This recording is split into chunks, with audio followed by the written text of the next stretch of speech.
অন্ধকারের উৎস হতে উচ্ছারিত আলো, সেই তো তোমার আলো, সেই তো তোমার আলো।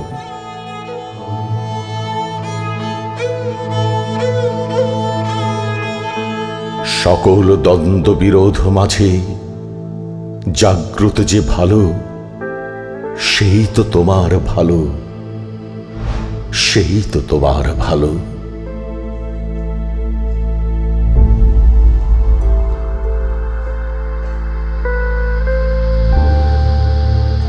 পথের ধুলায় বক্ষ পেতে রয়েছে যেই গেহ, সেই তো তোমার গেহ, সেই তো তোমার গেহ।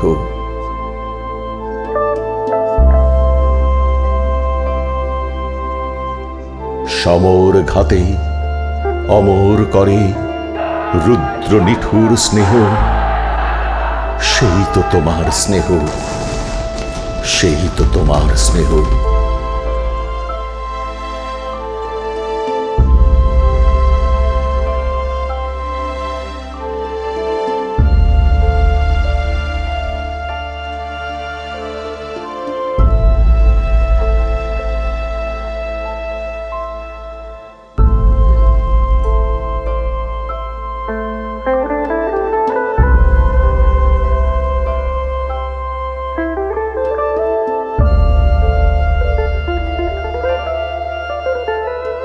সব ফুরালে বাকি রহে অদৃশ্য যেই দান, সেই তো তোমার দান, সেই তো তোমার দান।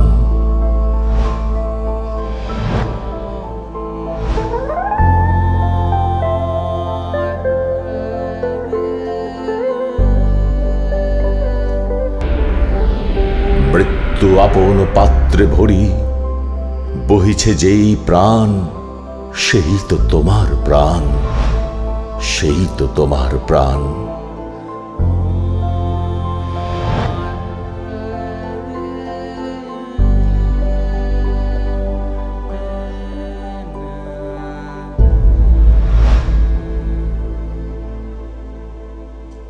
বিশ্বজনের পায়ের তলে ধূলিময় যে ভূমি, সেই তো স্বর্গভূমি।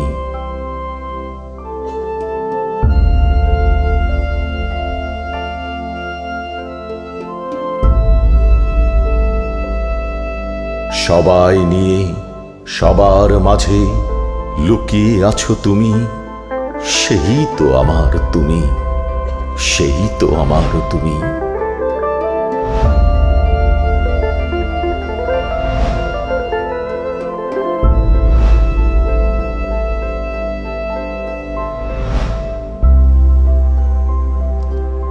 অন্ধকারের উৎস হতে উচ্ছারিত আলো, সেই তো তোমার আলো, সেই তো তোমার আলো।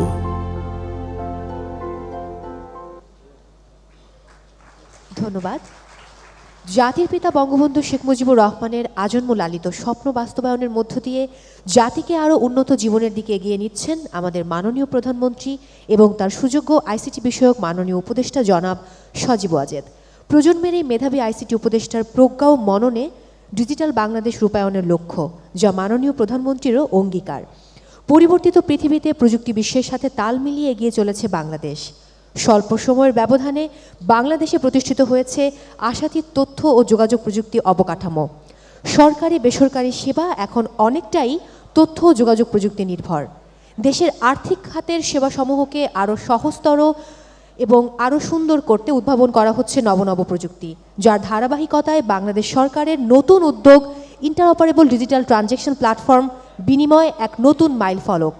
তথ্য ও যোগাযোগ প্রযুক্তি বিভাগের উদ্ভাবন ও উদ্যোক্তা উন্নয়ন একাডেমি প্রতিষ্ঠাকরণ, আইডিয়া প্রকল্প এবং বাংলাদেশ ব্যাংকের উদ্যোগে তৈরি আইডিটিপি বিনিময় বাংলাদেশে আর্থিক লেনদেনে এক নতুন যুগের সূচনা করতে যাচ্ছে। আজ বিনিময়ের শুভ যাত্রার মধ্য দিয়ে এদেশের আপামর জনগণ এই অত্যাধুনিক পরিষেবার মাধ্যমে আর্থিক লেনদেনের এক অভূতপূর্ব ডিজিটাল দুনিয়ায় প্রবেশ করবে। আমি এখন অনুরোধ করছি বাংলাদেশ ব্যাংকের পরিচালক জনাব মোহাম্মদ মেজবাউল হককে ইন্টারঅপারেবল ডিজিটাল ট্রানজ্যাকশন প্ল্যাটফর্ম বিনিময়ের উপর একটি উপস্থাপনা প্রদানের জন্য।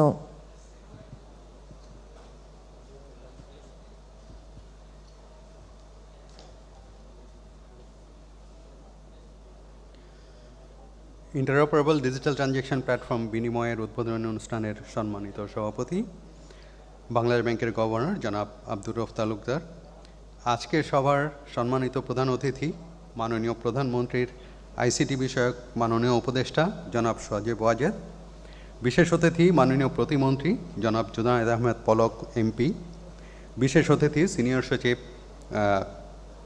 আইসিটি বিভাগ জনাব NM জিয়াউল আলম, উপস্থিত সরকারের বিভিন্ন মন্ত্রণালয়ের সচিব ও ঊর্ধ্বতন কর্মকর্তাবৃন্দ, ব্যাংক, আর্থিক প্রতিষ্ঠান, mobile financial service provider, payment service অপারেটরের প্রধান নির্বাহীগণ, প্রিন্ট ও গণমাধ্যমের কর্মীবৃন্দ, বাংলাদেশ ব্যাংকের ঊর্ধ্বতন কর্মকর্তা ও অন্যান্য অভ্যাগতবৃন্দ, আসসালামু আলাইকুম, শুভ সকাল।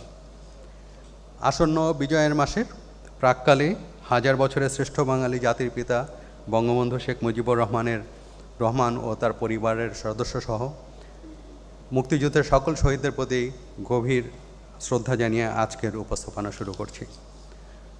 বঙ্গবন্ধুর সোনার বাংলা ও মাননীয় প্রধানমন্ত্রীর ডিজিটাল বাংলাদেশ বাস্তবায়নের সকল প্রতিষ্ঠান একযোগে কাজ করে যাচ্ছে।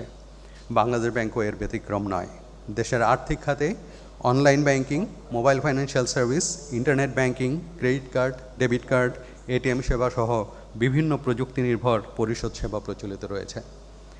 আপনারা জানেন, আমরা যখন কোনো পণ্য বা সেবা ক্রয়ের উদ্দেশ্যে সশরীরে কোনো দোকান বা সেবাদানকারী প্রতিষ্ঠানে যাই, তখন নগদ বা কার্ড বা ব্যাঙ্ক অ্যাকাউন্ট ট্রান্সফার বা মোবাইল ফাইন্যান্সিয়াল সার্ভিস বা ওয়ালেটের মাধ্যমে পণ্য বা সেবা মূল্য পরিশোধ করি। আবার যখন অনলাইনে কোনো কেনাকাটার করি, তখন নগদে পণ্য মূল্য পরিশোধের সুযোগ থাকে না। শুধুমাত্র পণ্য বা সেবা মূল্য পরিশোধ করতে হয় কোনো কার্ড বা অ্যাকাউন্ট বা মোবাইল ফাইন্যান্সিয়াল সার্ভিস বা ওয়ালেটের মাধ্যমে।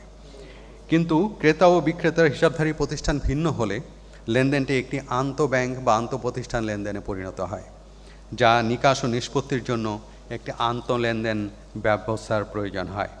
তা না হলে ক্রেতার প্রতি পরিশোধ স্বাধীনতা ক্ষুণ্ণ হয় ও শুধুমাত্র একই প্রতিষ্ঠানের ক্রেতা বিক্রেতার মধ্যে আর্থিক লেনদেনে সীমাবদ্ধ থাকতে হয়।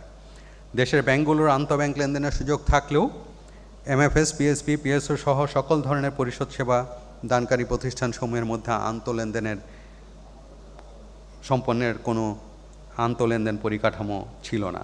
এরই প্রেক্ষিতে মাননীয় প্রধানমন্ত্রীর আইসিটি বিষয়ক মাননীয় উপদেষ্টা মহোদয়ের পরামর্শে আইসিটি বিভাগের আইডিয়া প্রকল্পের সহযোগিতায় বাংলাদেশ ব্যাংক বিগত 23 ডিসেম্বর 2019 তারিখে সকল ধরনের সেবাদানকারী প্রতিষ্ঠানের অংশগ্রহণে একটি আন্তঃলেনদেন প্ল্যাটফর্ম বিনিময় প্রতিষ্ঠার কার্যক্রম শুরু করে, যা বাস্তবায়নকারী প্রতিষ্ঠান ওরিয়ন ইনফরমেটিক্স, ভ্যালোয়ের লিমিটেড, আইসিটি বিভাগ ও বাংলাদেশ ব্যাংক সহ অংশগ্রহণকারী ব্যাংক, MFS, PSPদের সমন্বিত প্রয়াসে আজ আমরা উদ্বোধন করতে যাচ্ছি। বিনিময় জনসাধারণকে তাৎক্ষণিকভাবে যে কোনো ব্যক্তি, যে কোনো প্রতিষ্ঠান বা যে কোনো স্থানে অর্থ পরিশোধের স্বাধীনতা প্রদান করবে।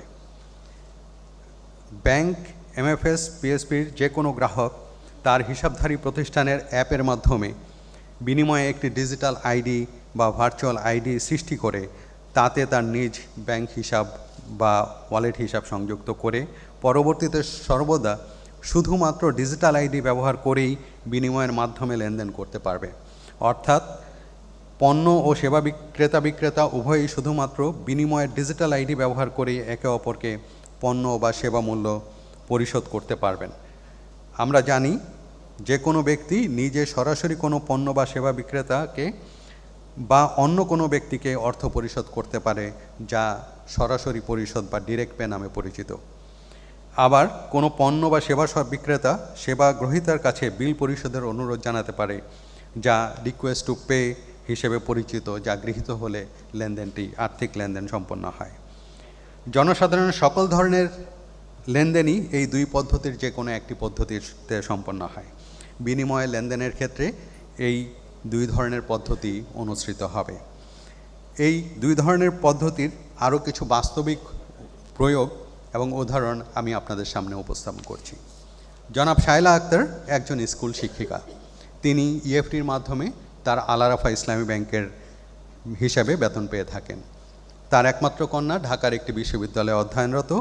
তার কন্যার কোনো ব্যাংক অ্যাকাউন্ট হিসাব না থাকায় তিনি প্রতি মাসে আল আরাফা ইসলামী ব্যাংক থেকে নগদ টাকা উত্তোলন করে এজেন্ট পয়েন্ট থেকে তার নিজস্ব বিকাশ অ্যাকাউন্টে ক্যাশ ইন করে P2P ট্রানজ্যাকশনের মাধ্যমে তার কন্যাকে মাসিক 10,000 টাকা খরচ প্রেরণ করেন। এখন থেকে জনাব শায়লা তার ব্যাংক হিসাব থেকে বিনিময় প্ল্যাটফর্ম ব্যবহার করে সরাসরি তার কন্যার বিকাশ অ্যাকাউন্টে অর্থ প্রেরণ করতে পারবেন। সেক্ষেত্রে কোনো ধরনের এজেন্ট পয়েন্ট বা ক্যাশ উত্তোলনের প্রয়োজন হবে না। জনাব সিরাজুল ইসলাম মতিঝিলের একটি বেসরকারি প্রতিষ্ঠানে চাকরি করেন এবং তার উত্তরস্থ বাসভবন থেকে নিয়মিত বাসে যাতায়াত করেন। তিনি দীর্ঘদিন যাবৎ অপেক্ষা করছেন স্বপ্নের মেট্রো রেল উদ্বোধনের জন্য, যা তার অফিসে যাতায়াতের ভোগান্তি নিরসন করবে। জনাব সিরাজুল ইসলাম তার এমক্যাশ অ্যাকাউন্টের মাধ্যমে বিনিময় প্ল্যাটফর্ম ব্যবহার করে মেট্রো রেলের টিকিট ক্রয় করতে পারবেন। মেট্রো রেলের টিকিটিং এজেন্সি বা মার্চেন্টের ভিআইডি ব্যবহার করে তাদের ডাচ বাংলা ব্যাংকের অ্যাকাউন্টেই জনাব সিরাজুল ইসলাম তার এমক্যাশ অ্যাকাউন্ট থেকে টিকিটের মূল্য পরিশোধ করবেন এবং টিকিট ক্রয় করতে পারবেন। একইভাবে জনাব মিজানুর রহমান চট্টগ্রাম শহরে একজন ঔষধ বিক্রেতা। প্রতি মাসে তিনি তার দোকানে 3 জন কর্মচারীকে সুব্রত সাহা, আরাফাত ইসলাম ও কামরুল ইসলামকে 15,000 টাকা করে বেতন প্রদান করেন। জনাব সুব্রতর ব্র্যাক ব্যাংকে, জনাব আরাফাতের ইসলামী ব্যাংকে এবং জনাব কামরুলের পূবালী ব্যাংকে অ্যাকাউন্ট রয়েছে। জনাব মিজানুর রহমান তার মিডল্যান্ড ব্যাংকের অ্যাকাউন্ট থেকে বিনিময় প্ল্যাটফর্ম ব্যবহার করে তার কর্মচারীদের স্ব ভিআইডি ব্যবহার করে বেতন প্রদান করবেন। জনাব আসাদুজ্জামানের ছেলে ইমরান ঢাকার একটি বেসরকারি স্কুলে পড়াশোনা করেন। প্রতি মাসে জনাব আসাদ মিউচুয়াল ট্রাস্ট ব্যাংকে গিয়ে নগদে বেতন পরিশোধ করেন। বিনিময় বাস্তবায়নের ফলে ইমরানের স্কুল তাদের সকল ছাত্রছাত্রীদের অভিভাবকদের ভিআইডি সংগ্রহ করে প্রতি মাসে অভিভাবকদের কাছে বাচ্চাদের টিউশন ফি প্রদানের রিকোয়েস্ট রূপে প্রেরণ করতে পারবে, যা জনাব আসাদ অ্যাকসেপ্ট করলেই তার ইস্টার্ন ব্যাংকের অ্যাকাউন্ট হতে টিউশন ফির অর্থ স্কুলের মিডল্যান্ড ব্যাংক মিউচুয়াল ট্রাস্ট ব্যাংকের অ্যাকাউন্টে জমা হবে। জনাব নুসরাত জাহান বসুন্ধরা সিটি শপিং সেন্টারে গিয়ে একটি শাড়ি ক্রয় করলেন এবং তালিপের অ্যাকাউন্ট থেকে তালিপের অ্যাপ ব্যবহার করে ইউনাইটেড কমার্শিয়াল ব্যাংকের কিউআরের মাধ্যমে অর্থমূল্য পরিশোধ করতে পারবেন। অর্থাৎ বিনিময় বাস্তবায়নের ফলে যে কোনো ব্যক্তির যে কোনো ধরনের আর্থিক প্রতিষ্ঠানে একটি হিসাব থাকলেই তিনি অন্য যে কোনো আর্থিক প্রতিষ্ঠানের হিসাবধারীদের সঙ্গে সরাসরি আর্থিক লেনদেন করতে সক্ষম হবেন। একইভাবে কোনো পণ্য বিক্রেতা বা সেবা প্রদানকারী প্রতিষ্ঠান যে কোনো ব্যক্তির বা প্রতিষ্ঠানের কাছ থেকে পণ্য বা সেবা মূল্য গ্রহণ করতে পারবেন। তাই বিনিময়ের মাধ্যমে বিভিন্ন সরকারি বেসরকারি পরিষেবা যেমন বিভিন্ন ধরনের কর প্রদান, বাস, ট্রেন, বিমানের টিকিট ক্রয়, সড়ক ও সেতুর টোল আদায়, ই-কমার্স ইত্যাদির ক্ষেত্রে বৈপ্লবিক পরিবর্তন আনয়ন সম্ভব। তবে এ ধরনের অবকাঠামো সর্বোত্তম ব্যবহার নিশ্চিতকরণের জন্য জাতীয়ভাবে আমাদের সকলকে ডিজিটাল পরিশোধ ব্যবস্থায় অভ্যস্ত হতে হবে। এক্ষেত্রে যেমন জনসাধারণকে ডিজিটাল লেনদেনে উদ্বুদ্ধ করতে হবে, আবার একই সাথে নগদ লেনদেনকে নিরুৎসাহিত করতে হবে। আর তার মাধ্যমেই নগদ ব্যবস্থাপনা বিপুল খরচ হ্রাস করে প্রযুক্তি নির্ভর স্বল্প ব্যয়ী স্বচ্ছ ও জবাবদিহিমূলক ডিজিটাল লেনদেন ব্যবস্থা গড়ে তোলা সম্ভব হবে এবং বিনিময়ের মতো আন্তর্জাতিক মানের পরিশোধ অবকাঠামোর সর্বোত্তম ব্যবহার নিশ্চিত করা সম্ভব হবে। পরিশেষে সকলকে ইন্টারঅপারেবল ডিজিটাল ট্রানজ্যাকশন প্ল্যাটফর্ম বিনিময়ের আজকের এই শুভ উদ্বোধনী অনুষ্ঠানে স্বাগত জানিয়ে আমি আমার উপস্থাপনার সমাপ্তি টানছি। সকলকে ধন্যবাদ। জয় বাংলা, বাংলাদেশ চিরজীবী হোক। অসংখ্য ধন্যবাদ স্যার। বিনিময় ডিজিটাল লেনদেনের এমন এক প্ল্যাটফর্ম যার প্রয়োজনীয়তা ছিল সময়ের দাবি। দেশের আর্থিক খাতে গতিশীলতা আনয়নের মধ্য দিয়ে আইডিটিপি বিনিময় এক স্মার্ট বাংলাদেশে প্রবেশ করবে। এ পর্যায়ে বক্তব্য রাখবেন গণপ্রজাতন্ত্রী বাংলাদেশ সরকারের আইসিটি বিভাগের সম্মানিত সিনিয়র সচিব জনাব NM জিয়াউল আলম PAA।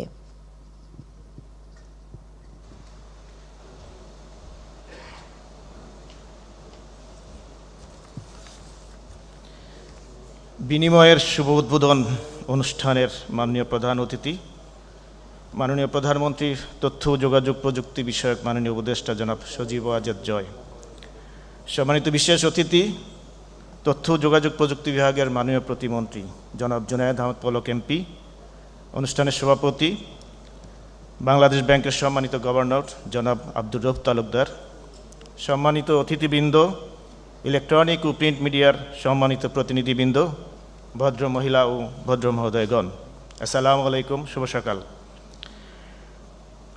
বাংলাদেশের ডিজিটাল অঙ্গনের একটি গুরুত্বপূর্ণ, অবিস্মরণীয় ও ঐতিহাসিক আজকের এই অনুষ্ঠানে অংশ নিতে পেরে আমি গর্বিত, আনন্দিত ও সম্মানিত।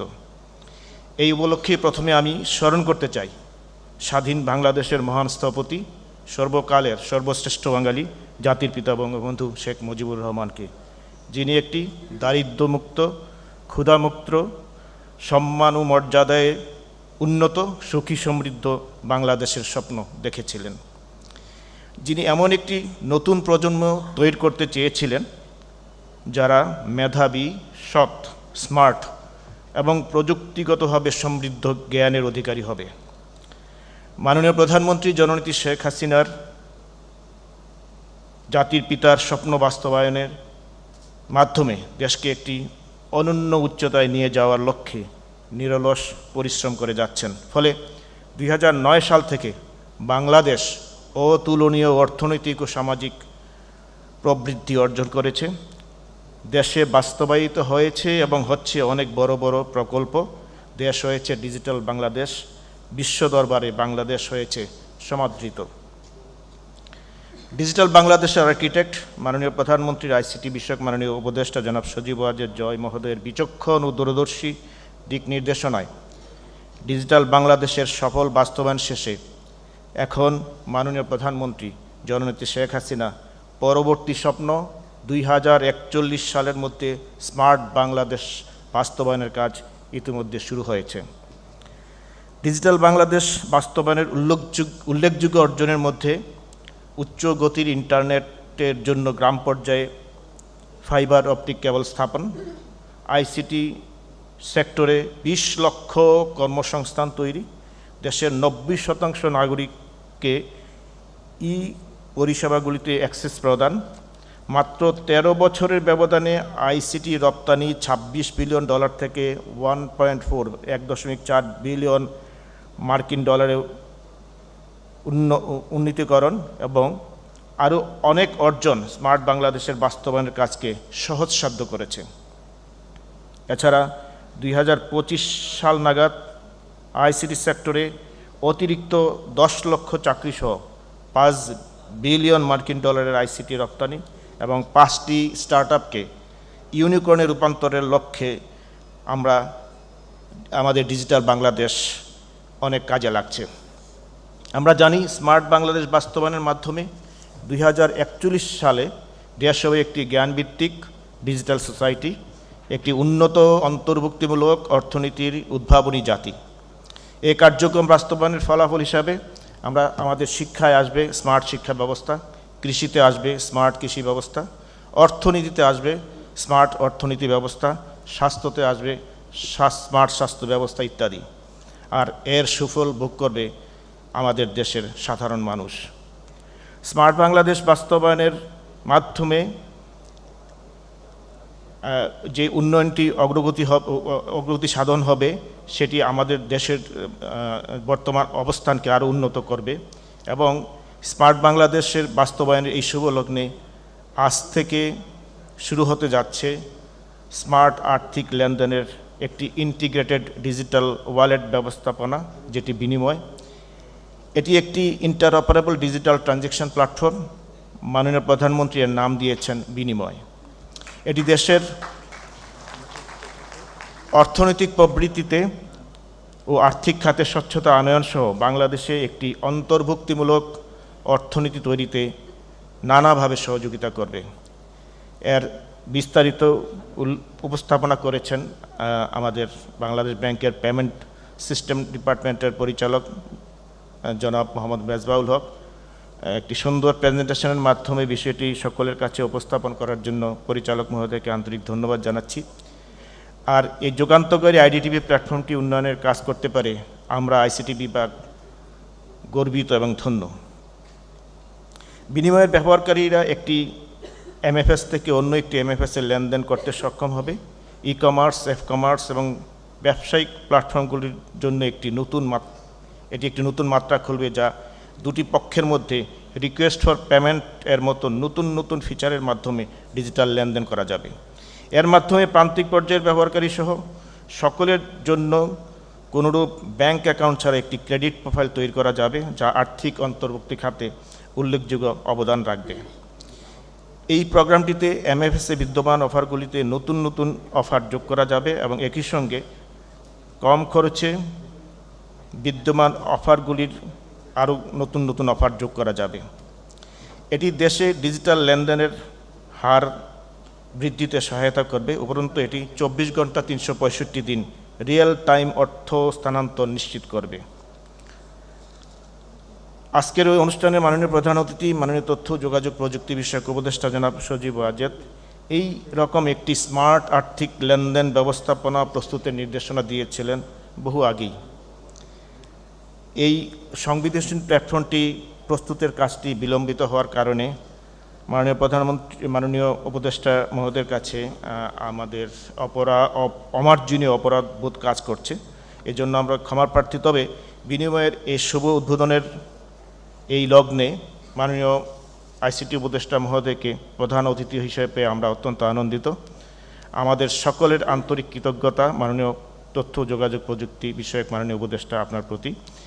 এই প্ল্যাটফর্মটি বাস্তবায়নে সার্বিকভাবে তত্ত্বাবধান নিশ্চিত করেছেন মাননীয় তথ্য যোগাযোগ প্রযুক্তি বিভাগের মাননীয় প্রতিমন্ত্রী জনাব জুনায়েদ আহমেদ পলক। আমি মাননীয় প্রতিমন্ত্রীর প্রতি কৃতজ্ঞতা জানাচ্ছি। বাংলাদেশ ব্যাংকের গভর্নর মহোদয়, বাংলাদেশ ব্যাংকের অন্যান্য কর্মকর্তা, বাংলাদেশ কম্পিউটার কাউন্সিল ও ইনোভেশন ডিজাইন ও এন্টারপ্রেনারশিপ একাডেমি প্রকল্পের সংশ্লিষ্ট কর্মকর্তাবৃন্দ এবং ওরিয়ন জেবিএর সকল সংশ্লিষ্ট প্রতিনিধি এই যুগান্তকারী কাজটিকে অবদান রেখেছেন, তার জন্য সকলের প্রতি আমি আন্তরিক ধন্যবাদ জানাচ্ছি। পরিশেষে সকলের প্রতি আন্তরিক ধন্যবাদ এবং কৃতজ্ঞতা জ্ঞাপন করে আমার কথা শেষ করছি। ধন্যবাদ সকলকে। জয় বাংলা। বাংলাদেশ চিরজীবী হোক। ধন্যবাদ স্যার। এখন বক্তব্য প্রদান করবেন আজকের অনুষ্ঠানের বিশেষ অতিথি, গণপ্রজাতন্ত্রী বাংলাদেশ সরকারের তথ্য যোগাযোগ প্রযুক্তি বিভাগের মাননীয় প্রতিমন্ত্রী জনাব জুনায়েদ আহমেদ পলক এমপি।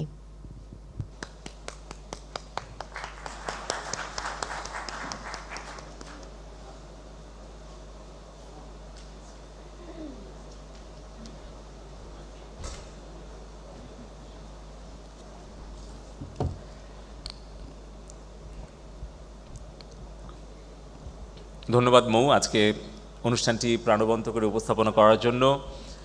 আজকে আমাদের জন্য খুবই আনন্দের দিন। বাংলাদেশের সকল নাগরিকের জন্য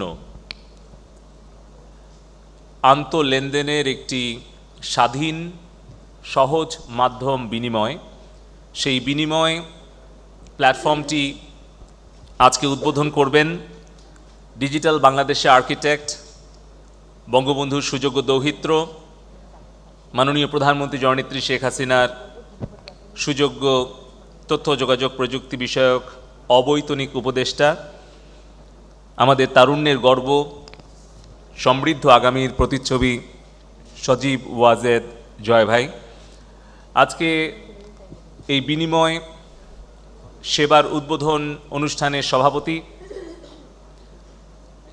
অত্যন্ত সফল অর্থ সচিব, যিনি করোনাকালীন সময়ে মাননীয় প্রধানমন্ত্রী সরাসরি নির্দেশনায় সেই ক্রাইসিসটি অত্যন্ত মেধা, দক্ষতা, যোগ্যতার সাথে উনি ব্যবস্থাপনা করেছেন।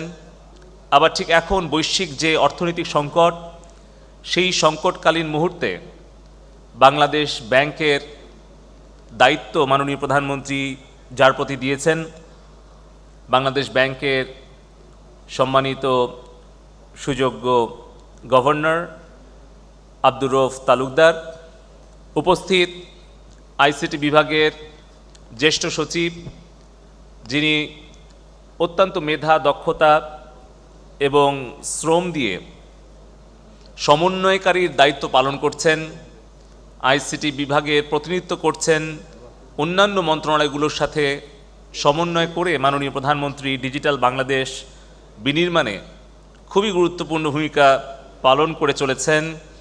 এনএম জিয়াউল আলম আমাদের এই অনুষ্ঠানের শুরুতে চমৎকার একটি প্রেজেন্টেশন দিয়েছেন বাংলাদেশ ব্যাংকের একজন মেধাবী চৌকস পরিচালক মেজবাউল হক, এবং এখানে উপস্থিত আছেন বাংলাদেশ ব্যাংকের ডেপুটি গভর্নর আহমেদ জামাল এবং বাংলাদেশ কম্পিউটার কাউন্সিলের এক্সিকিউটিভ ডিরেক্টর রঞ্জিত, আইডিয়া প্রজেক্টের পিডি আলতাফ, হাইটেক পার্ক অথরিটির managing director Vikarna, digital security agency director general Khairul, department of ICT director general Mostafa Kamal, এবং যার প্রতি বিশেষ কৃতজ্ঞতা অবশ্যই আমি জানাতে চাই, ইন্টারঅপারেবল ডিজিটাল ট্রানজ্যাকশন প্ল্যাটফর্মের এই কনসেপ্টটি আজ থেকে 5 বছর আগে যিনি আমাদের সামনে উপস্থাপন করেছিলেন মাননীয় প্রধানমন্ত্রী সুযোগ্য উপদেষ্টা জনাব সজীব ওয়াজেদ জয় ভাইয়ের ক্যাশলেস সোসাইটি গড়ার যেই ভিশন সেটি পূরণের জন্য প্রযুক্তিগত সমাধানের যেই আর্কিটেকচারটা আমাদের সামনে প্রেজেন্ট করেছিলেন ইনোভেশন ডিজাইন অ্যান্ড এন্টারপ্রেনিউরশিপ একাডেমির অ্যাডভাইজার আমার শ্রদ্ধেয় বড় ভাই জামিল আজহার এখানে আমাদের মাঝে উপস্থিত আছেন, এবং আমাদের মাঝে আরও উপস্থিত আছেন ডাক টেলিযোগাযোগ ও তথ্য প্রযুক্তি মন্ত্রণালয় সম্পর্কিত সংসদীয় স্থায়ী কমিটির অত্যন্ত অ্যাক্টিভ এবং ডাইনামিক সদস্য মাননীয় সংসদ সদস্য আমার শ্রদ্ধেয় বড় ভাই নুরুল আমিন রুহুল ভাই, আমার শ্রদ্ধেয় বড় বোন মনিরা সুলতানা, আমার প্রিয় ভাই ফাহমি গোলন্দাজ বাভেল, এবং আমার শ্রদ্ধেয় ভাবি আমাদের সকলের প্রিয়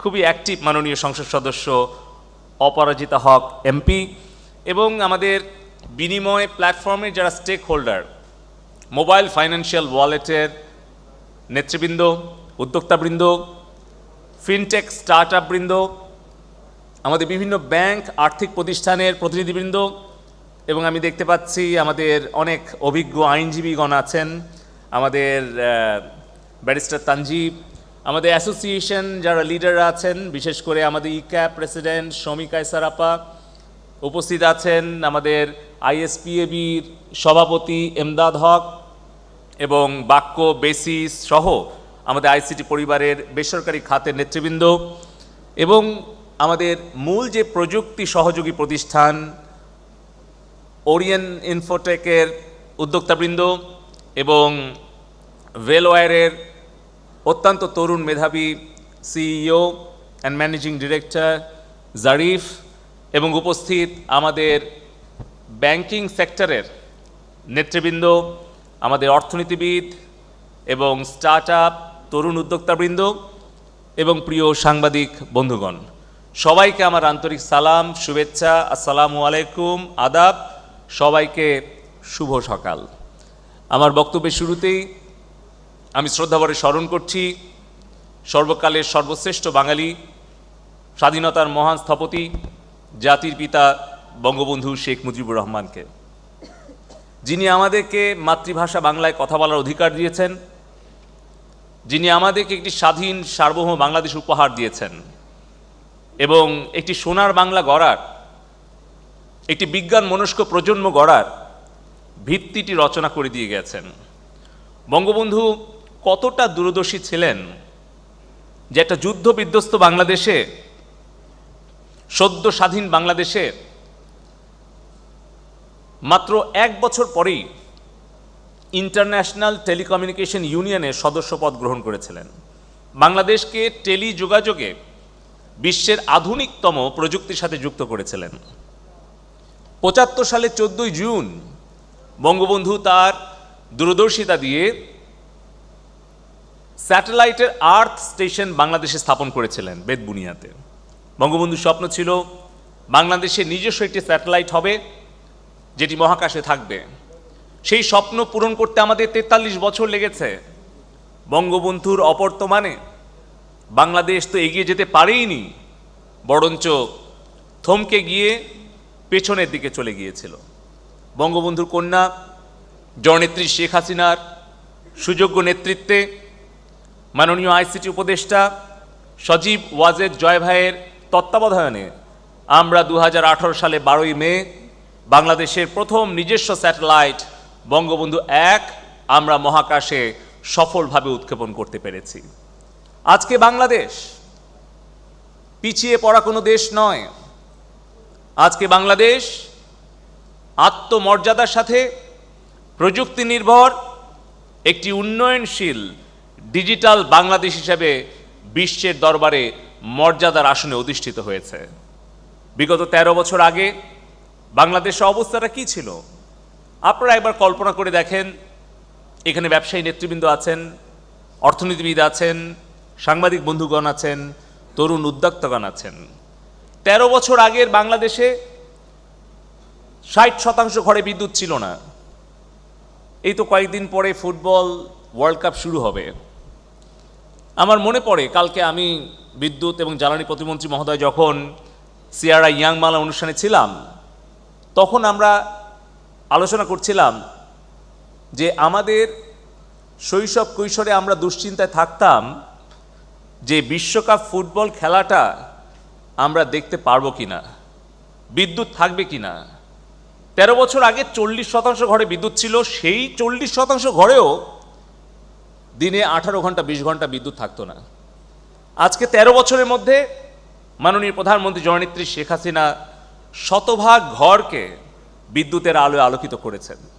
বৈশ্বিক সংকটের কারণে, করোনা পরবর্তী সময়ে ইউক্রেন রাশিয়া যুদ্ধের কারণে বিশ্বে যেহেতু তেল গ্যাস দাম বৃদ্ধি পেয়েছে, সেই কারণে আমাদের সাময়িক একটি কষ্ট ভোগ করতে হচ্ছে।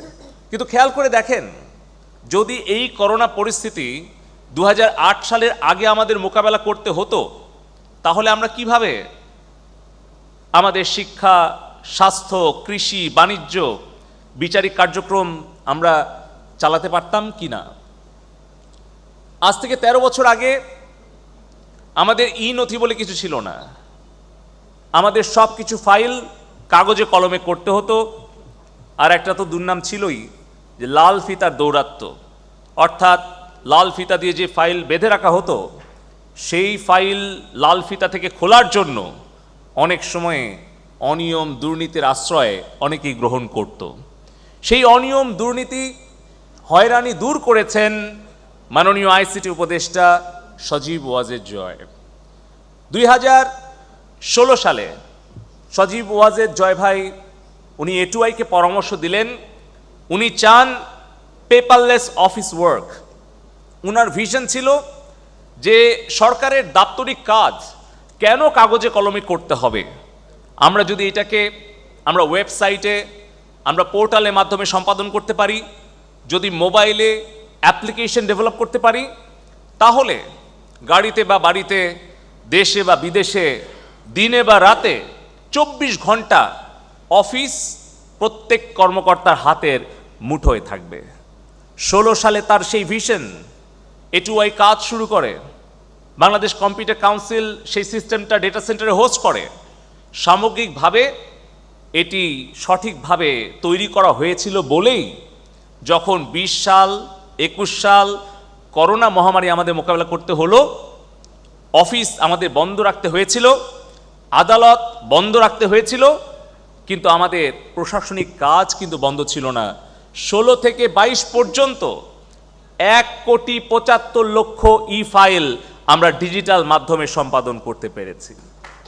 এটাই হচ্ছে জননেত্রী শেখ হাসিনা ডিজিটাল বাংলাদেশ।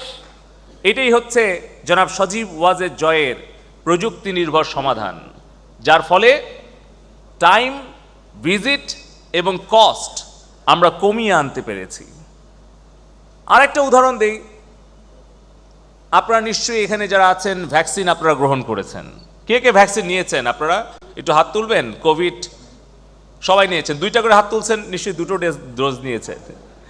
3টা হাত থাকলে হয়তো 3টাও তুলতেন, অনেকে বুস্টার ডোজও নিয়েছেন, ম্যাক্সিমাম সবাই, আমিও নিয়েছি। কিন্তু একবার চিন্তা করেন, এই ভ্যাকসিন নিবন্ধন ব্যবস্থাপনার জন্য জাপানিজ, ইউরোপিয়ান, আমেরিকান কোম্পানিরা কেউ 100 কোটি, কেউ 150 কোটি টাকা চেয়েছিল। আমাদের ডিপার্টমেন্ট অফ আইসিটির 5 জন তরুণ প্রোগ্রামার প্রযুক্তি কিভাবে, অর্থ, হয়রানি, দুর্নীতি এবং সময় বাঁচায়, তার আর একটা উদাহরণ হচ্ছে সুরক্ষা ভ্যাকসিন ম্যানেজমেন্ট সফটওয়্যার। আমরা সবাই সুরক্ষায় নিবন্ধন করেছি, সুরক্ষা থেকে আমরা ভ্যাকসিন রেজিস্ট্রেশন করে সার্টিফিকেট পেয়েছি। সবচেয়ে মজার বিষয় কি, যখন এখন আমরা কোনো কাজে ইউরোপ বা আমেরিকায় যাই, ওখানে দেখি ওদের ভ্যাকসিন সার্টিফিকেট কিংবা ওদের যে কোভিড টেস্টিং সার্টিফিকেট, সেগুলো এখনও অনেক উন্নত দেশে কাগজের মধ্যেই রয়ে গেছে। কিন্তু বাংলাদেশ, ডিজিটাল বাংলাদেশে কিন্তু মোবাইলে শুধু touch and go, scan and go, আমরা কিন্তু সারা বিশ্বের কাছে দেখিয়েছি আমাদের সক্ষমতা, মেধা, যোগ্যতার, দক্ষতার সেই প্রমাণ কিন্তু সুরক্ষা ভ্যাকসিন ম্যানেজমেন্ট সফটওয়্যারের মধ্য দিয়ে আমরা সারা বিশ্বের কাছে তুলে ধরতে পেরেছি। মুক্তপাঠ অনলাইন এডুকেশন প্ল্যাটফর্ম, যখন আমাদের 1,70,000 শিক্ষা প্রতিষ্ঠান এই করোনাকালীন সময়ে নিরাপত্তাজনিত কারণে বন্ধ রাখতে হলো, তখন কিন্তু আমাদের লেখাপড়া বন্ধ ছিল না। 1,70,000 শিক্ষা প্রতিষ্ঠানে 5 কোটি ছাত্রছাত্রী, সবাই দিশেহারা, কিভাবে চলবে পড়াশোনা। আমরা আমাদের A2I এর মুক্তপাঠ, 30টা এডুকেশন স্টার্টআপের এডুকেশন হাব, বাংলাদেশ সংসদ টেলিভিশন, সকলের সহযোগিতা নিয়ে আমরা 2 বছর ধরে আমরা কিন্তু ডিজিটাল কন্টেন্ট দিয়ে অনলাইনে পড়াশোনা আমরা চলমান রাখতে পারলাম। যদি এই কম্পোনেন্টগুলো, এই প্ল্যাটফর্মগুলো, এই ইনফ্রাস্ট্রাকচারগুলো জয় ভাই গত 13 বছরে তৈরি না করতেন, তাহলে আমাদের অবস্থাটা কি হতো। আমরা BTRC চেয়ারম্যান এবং আমাদের যে টেলকো, তাদের কাছেও ধন্যবাদ জানাই। এই সুরক্ষার যে OTP, এই সুরক্ষার যে মেসেজ, এগুলো সব কিন্তু আমরা কিন্তু বিনামূল্যে দিয়েছি। এখানেও প্রায় কয়েকশো কোটি টাকা আমাদের বেসরকারি খাত আমাদেরকে সহযোগিতা করেছে।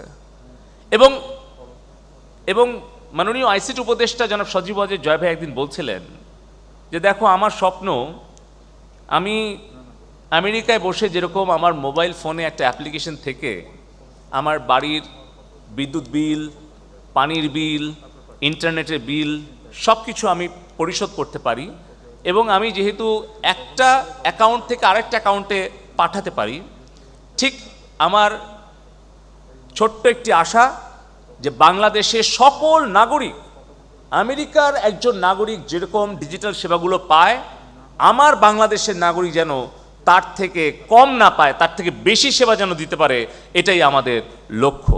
এবং তখনই কিন্তু আমরা ইন্টার অপারেবল ডিজিটাল ট্রানজ্যাকশন প্ল্যাটফর্মের কার্যক্রম শুরু করি আজ থেকে 5 বছর আগে। সেই কনসেপ্টটা বুঝে তার একটা টেকনোলজিক্যাল আর্কিটেকচার তৈরি করে আমরা সেইটা আমাদের বেসরকারি খাতের উদ্যোক্তাদের সহযোগিতা আমরা তৈরি করি। আমি ধন্যবাদ জানাতে চাই বাংলাদেশ ব্যাংকের সাবেক গভর্নর ফজলে কবির এবং তার টিমকে, এবং মেজবা, দুলাল এবং আরও যারা টেকনোলজি টিমে কাজ করেছেন তাদেরকে। কাজটা এত সহজ ছিল না। আমরা যত সহজে এখন, এই তো আমি পরশুদিন টেস্ট করছিলাম আমার EBL ব্যাংকের অ্যাকাউন্ট, আমার যে ভার্চুয়াল অ্যাকাউন্ট আমি অলরেডি খুলেছি, সেখান থেকে আমি মেজবা ভাইকে 20 টাকা পাঠালাম। এখন অবশ্য আমি সেইটা ফেরত পাইনি, তো এটা থেকে গেছে ঋণ। তো কখন হয়তো আমি রিকোয়েস্ট টু পে, আমার যদি কোনো বিপদ আপদ আসে, হয়তো 20 টাকার আমার প্রয়োজন, আমি কিন্তু আবার মেজবা ভাইকে একটা রিকোয়েস্ট টু পে আমি কিন্তু একটা মেসেজ দিতে পারবো। তখন উনি যদি মনে করেন যে না ঠিক আছে 20 টাকা পায় পলক স্যার আমার কাছ থেকে, আমি দিয়ে দিলাম, তাহলে আমি কিন্তু সেটা আবার ফেরতও পাবো। অর্থাৎ push and pull, request to pay আর একটা কি যেন ডিরেক্ট পে, এরকম অসংখ্য সেবা কিন্তু আজ থেকেই চালু করা হয়েছে। এবং ভবিষ্যতে যে সেবাগুলো জয় ভাই দিতে চান দেশের নাগরিকদেরকে, উনি সেই ভিশনটাও আমাদের সাথে শেয়ার করেছেন। সেগুলো কিন্তু আমরা স্টেপ বাই স্টেপ আমরা একের পর এক দিচ্ছি। আরেকটা যেটা বলতে চাচ্ছিলাম যে আমাদের এই যে ধরুন যে এই বাণিজ্যিক কার্যক্রম আমরা যে অনলাইনে করতে পারলাম, আপনাদের খেয়াল আছে যে করোনাকালীন সময় যখন আমাদের 2টো কোরবানি ঈদ পার করতে হলো, 2020 সালে আমরা ডিজিটাল হাটে গেলাম, সেখানে আমরা 27,000 কোরবানির পশু ক্রয় বিক্রয় করতে পারলাম। 2021 সালে এসে দেখলাম তখনও করোনা পরিস্থিতি খারাপই আছে, তখন আমরা উদ্যোগ গ্রহণ করলাম, সারা বাংলাদেশের 800 হাট আমরা অনলাইনে নিয়ে আসলাম। মৎস্য প্রাণী সম্পদ মন্ত্রণালয়, স্থানীয় সরকার মন্ত্রণালয়, সিটি কর্পোরেশনের মেয়র, পৌরসভার মেয়র, ডিসি, ইওনো সবাইকে নিয়ে কাজ করার একটা কি সুবিধা জানেন? সবাই মিলে যখন শেয়ার করে, ওই যে একতাই বল, তখন কিন্তু কাজটা অনেক সফল হয়। আমাদের 2021-এর কোরবানি ঈদে 3,87,000 কোরবানির পশু বিক্রি হয়েছে অনলাইন হাটে। এটা বিশ্ব রেকর্ড। সৌদি আরব, ইন্দোনেশিয়া, তাদের থেকেও আমাদের অনলাইনে কেনাবেচা বেশি হয়েছে। এবং যে অ্যামাউন্ট, এটা শুনলে আরও আশ্চর্য হয়ে যাবেন, 2,700 কোটি টাকা লেনদেন হয়েছে অনলাইনে ট্রানজ্যাকশনে। মাননীয় আইসিটি উপদেষ্টা 2018 সালের 13 এপ্রিল উনি আরেকটা যুগান্তকারী উপহার দিলেন দেশের জনগণকে, 333। আপনারা জানেন যে এই 333 নাম্বার হচ্ছে আমাদের ন্যাশনাল হেল্প ডেস্ক, যেটা কিনা বাল্য বিবাহ প্রতিরোধ থেকে শুরু করে সাইবার সিকিউরিটি, দুর্নীতি প্রতিরোধ থেকে শুরু করে জমির পর্চা পাওয়া, যে কোনো সেবার ওয়ান স্টপ হেল্প ডেস্ক 333। একটা নম্বরে ফোন করে টোল ফ্রি যে কোনো মানুষ সেবা নিতে পারে। এই ইনফ্রাস্ট্রাকচারটা রেডি ছিল বলে কি হলো, যখন করোনা আসলো তখন দেখলাম হসপিটালে রোগীরা যেতে পারে না। তাহলে কি করতে হয়? তখন আমরা A2I এবং আমাদের হেলথ স্টার্টআপ যারা আছে তাদেরকে ইনভাইট করলাম। তখন আমরা 3,500 ডাক্তারদেরকে আমরা সেই পুলে ইনভাইট করলাম। আমাদের চিকিৎসক বন্ধুরা তারা বিনা পয়সায় যার যার বাড়িতে কিংবা কর্মস্থল থেকে তারা এই অ্যাপটা ব্যবহার করে ডক্টরস পুলে তারা জয়েন করলেন এবং তারা টেলিমেডিসিন সেবা দিল 2 বছর বিনা পয়সায়। এটাই হচ্ছে ডিজিটাল বাংলাদেশের সবচেয়ে বড় সুযোগ। সাথে সাথে আমরা প্লাগ ইন করলাম, এই সেবাটা পেল। আপনারা নিশ্চয়ই জানেন, মনে আছে যে পার্লামেন্টে মাননীয় প্রধানমন্ত্রী বললেন যে আমরা দেখছি যারা কর্মহীন, দরিদ্র, শ্রমজীবী মানুষ, তাদেরকে আমরা রিলিফের চাল দিচ্ছি, ডাল দিচ্ছি এবং মোবাইল ফাইন্যান্সিয়াল ওয়ালেটের মাধ্যমে 2,500 করে টাকা দিচ্ছি।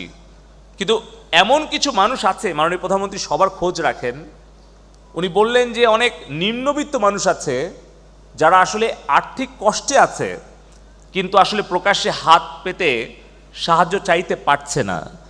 তাদেরকে গোপনে খাদ্য সহায়তা দিতে উনি নির্দেশ দিলেন এবং ত্রাণ প্রতিমন্ত্রীকে বললেন এবং উনি পার্লামেন্টে ঘোষণা দিলেন যে 333 নম্বরে আপনারা ফোন করবেন, আমাদের প্রশাসনিক কর্মকর্তা, জনপ্রতিনিধি, রাজনৈতিক কর্মী সবাই মিলে আপনাদের প্রত্যেকের ঘরে ঘরে গোপনে খাদ্য পৌঁছে দেবেন।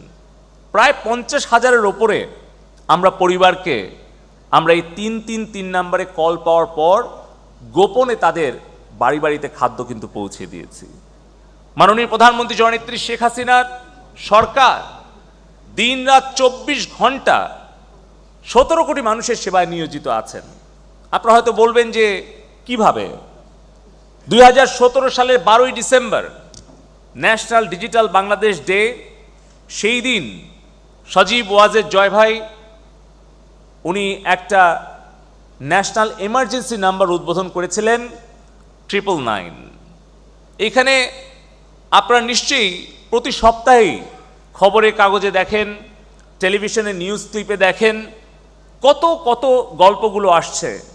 এই 99 নম্বরে ফোন করে আমাদের কত মা বোনদের সম্ভ্রম রক্ষা হচ্ছে, কত আমাদের জেলে মাঝি ভাই বোনদের জীবন রক্ষা হচ্ছে। অনেক সময় সাগরে অনেক নৌকা যখন আপনারা জানেন মেশিন নষ্ট হয়ে গেলে কিংবা যখন ফিরতে পারে না, তারা 999-এ ফোন করে আমাদের কোস্টগার্ড, নেভি তারা গিয়ে তাদেরকে উদ্ধার করে নিয়ে আসে। মাননীয় আইসিটি উপদেষ্টা জনাব সজীব ওয়াজেদ জয় ভাই সবসময় একটা কথা বলেন, আমাদের হোল অফ গভর্নমেন্ট অ্যাপ্রোচ নিয়ে কাজ করতে হবে। প্রথমে আমি নিজেও এটা বুঝতাম না, এই হোল অফ গভর্নমেন্ট অ্যাপ্রোচ নিয়ে কাজ করলে সুবিধাটা কি। যখন প্রথমে কোন একটা সেবা তৈরি করে সেই যথাযথ মন্ত্রণালয়ে হস্তান্তর করতে উনি বলতেন, তখন আমার মনের মধ্যেও একটু কষ্ট হতো। যেরকম বলি 999, আমরা 16-17 এটা আমরা গবেষণা করলাম, প্রায় 38 লক্ষ কল অ্যানালিসিস করলাম, কিন্তু যখন সেই পুরো প্ল্যাটফর্মটা রেডি তখন জয় ভাই বললেন এটা এখন স্বরাষ্ট্র মন্ত্রণালয়কে দিয়ে দাও।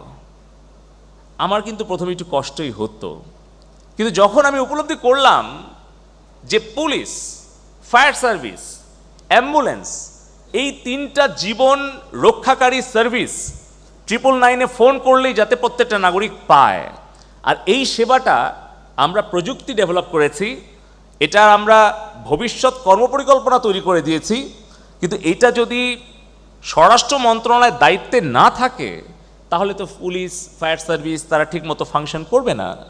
এবং জয় ভাই এটাই বললেন যে এটাকে কার্যকর করতে হলে এখন তাদের কাছে হস্তান্তর করতে হবে, এবং মাননীয় স্বরাষ্ট্রমন্ত্রীর কাছে 12ই ডিসেম্বর 2017 তারিখে উনি এটা হস্তান্তর করলেন।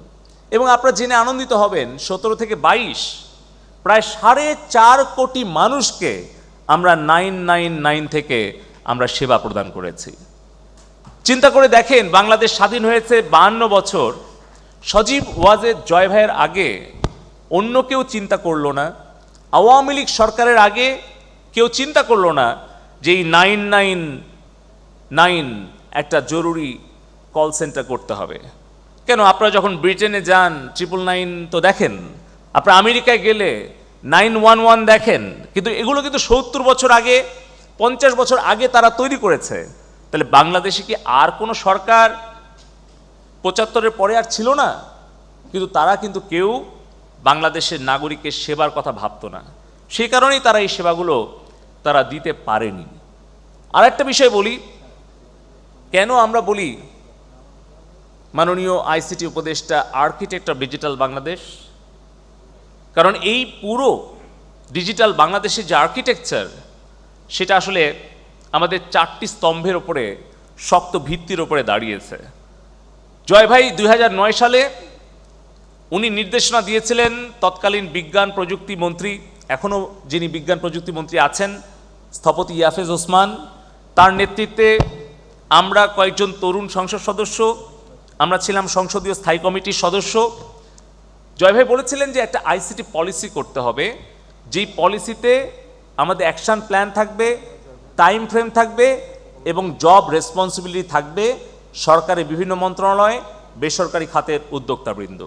সেভাবেই কিন্তু আমরা 306টি করণীয় নির্বাচন করেছিলাম, এবং সেই 306টি করণীয় একের পর এক বাস্তবায়িত হয়েছে বলেই আজকে ইন্টারনেট ব্যবহারকারীর সংখ্যা 13 কোটিতে উন্নীত হয়েছে, যেটার সংখ্যা ছিল 13 বছর আগে মাত্র 56 লাখ।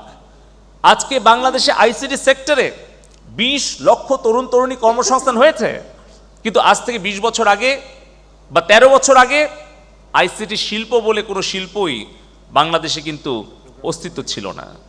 বাংলাদেশে 2000-এর বেশি সেবা আজকে ডিজিটাল প্ল্যাটফর্মে এসছে, 52,000 ওয়েবসাইট থেকে এই 2000 ধরনের সেবা এবং তথ্য উপাত্ত জনগণকে সরবরাহ করা হচ্ছে। এবং আমাদের যে আইসিটি শিল্প, এটি একটি সম্ভাবনাময় শিল্প হিসেবে দেখা দিয়েছে।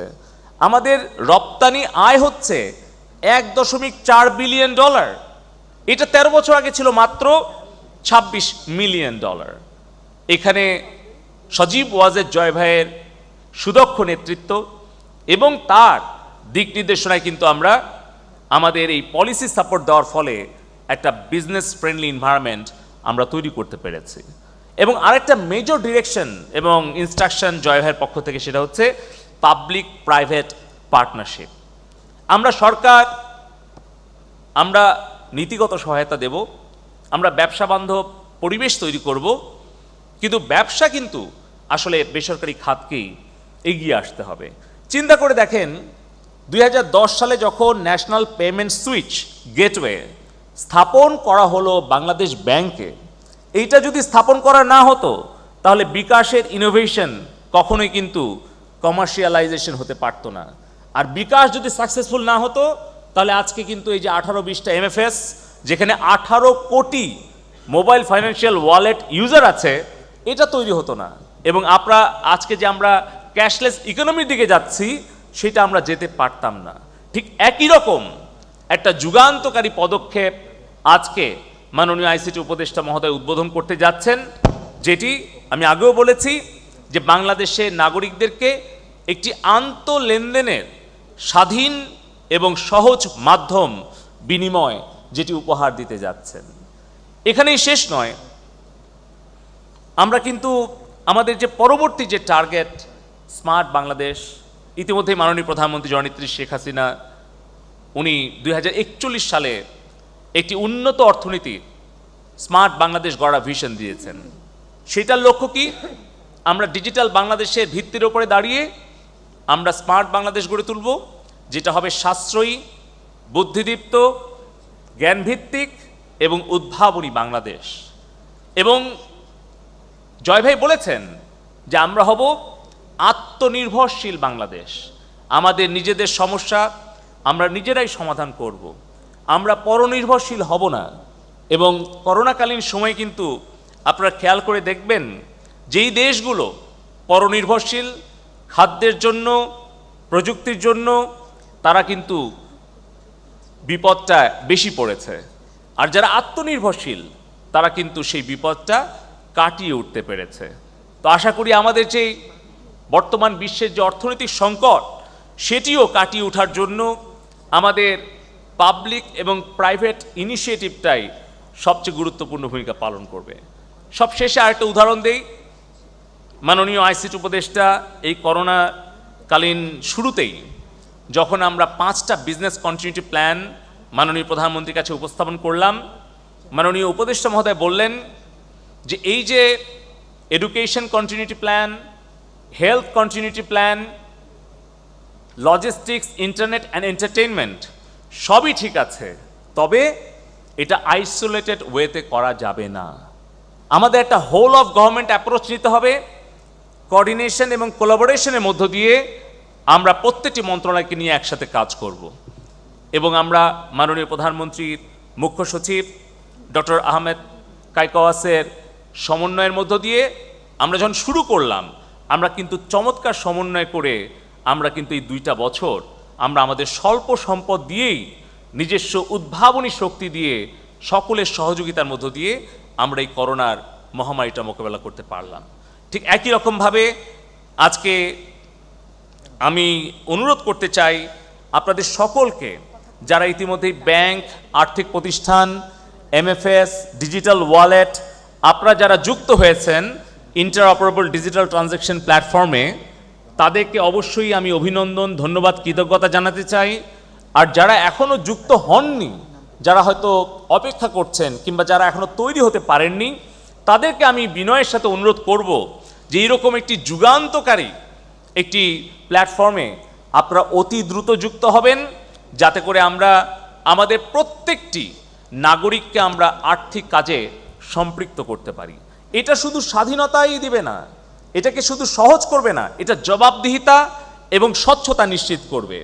আমাদের যেই আর্থিক খাতে জালিয়াতি, সেটা কিন্তু নির্মূল করার জন্য আমাদের এই আইডিটিপি বিনিময়টা কাজ করবে। এবং সবচেয়ে আনন্দের কথা জানেন কি, যে এই আইডিটিপি যখন প্ল্যাটফর্মটা আমরা ফাইনালি প্রেজেন্ট করলাম জয় ভাইয়ের সামনে, তখন উনি আমাদেরকে পরামর্শ দিলেন যে ইন্টারঅপারেবল ডিজিটাল ট্রানজ্যাকশন প্ল্যাটফর্ম, এটা অনেক কমপ্লেক্স শোনাচ্ছে, এটা একটা সহজ সুন্দর বাংলা নাম হওয়া দরকার। এবং জয় ভাইয়ের পরামর্শে আমরা সেই ইন্টারঅপারেবল ডিজিটাল ট্রানজ্যাকশন প্ল্যাটফর্মের একটা বাংলা সহজ নামকরণের জন্য আমরা মাননীয় প্রধানমন্ত্রীর কাছে অনুরোধ করলাম। এবং সবচেয়ে আনন্দ এবং গর্বের কথা যে আমরা এই অনুরোধটা যখন মাননীয় প্রধানমন্ত্রীর কাছে করলাম, তখন এই ইন্টারঅপারেবল ডিজিটাল ট্রানজ্যাকশন প্ল্যাটফর্মের নামটা, এই বিনিময়ে চমৎকার নামটা, এটি কিন্তু নির্বাচন করে দিয়েছেন আমাদের প্রাণপ্রিয় প্রধানমন্ত্রী জননেত্রী শেখ হাসিনা। তো আজকে আমার বক্তব্য শেষে আমি মাননীয় প্রধানমন্ত্রী, ডিজিটাল বাংলাদেশের স্বপ্নদ্রষ্টা, আধুনিক বাংলাদেশের স্থপতি বঙ্গবন্ধুর কন্যা জননেত্রী শেখ হাসিনার প্রতি ধন্যবাদ, কৃতজ্ঞতা জানাই।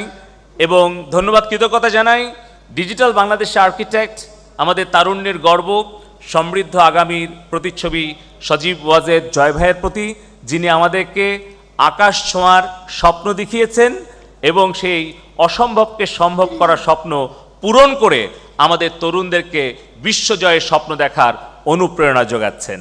আমি সকলকে আবারও ধন্যবাদ কৃতজ্ঞতা জানিয়ে আপনারা সবাই লেনদেনের এই স্বাধীন এবং সহজ মাধ্যম আপনারা বিনিময় ব্যবহার করুন এবং বাংলাদেশের আর্থিক খাতকে একটি ক্যাশলেস সোসাইটিতে প্রবেশের জন্য আপনারা সহযোগিতা করুন এবং একটি জালিয়াতি মুক্ত, প্রতারণা মুক্ত, সহজ, সুন্দর, স্মার্ট ব্যবস্থাটাকে আপনারা সফল করার জন্য সহযোগিতা করুন।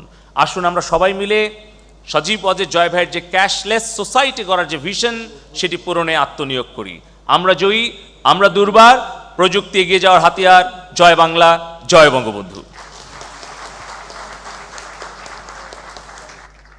ধন্যবাদ মাননীয় প্রতিমন্ত্রী জনাব জুনায়েদ আহমেদ পলক এমপি। আমাদের মাঝে উপস্থিত আছেন গণপ্রজাতন্ত্রী বাংলাদেশ সরকারের মাননীয় প্রধানমন্ত্রীর তথ্য যোগাযোগ প্রযুক্তি বিষয়ক মাননীয় উপদেষ্টা জনাব সজীব ওয়াজেদ স্যার। আইডিটিপি বিনিময় দেশের আর্থিক লেনদেনের ক্ষেত্রে প্রচলিত দীর্ঘসূত্রিতা কমিয়ে গতি সঞ্চার করবে, হ্রাস করবে কাগজে মুদ্রার ব্যবহার, লেনদেন হবে অধিকতর স্বচ্ছ, কমবে লেনদেনের খরচ, সেই সাথে হ্রাস পাবে লেনদেনের ভোগান্তি।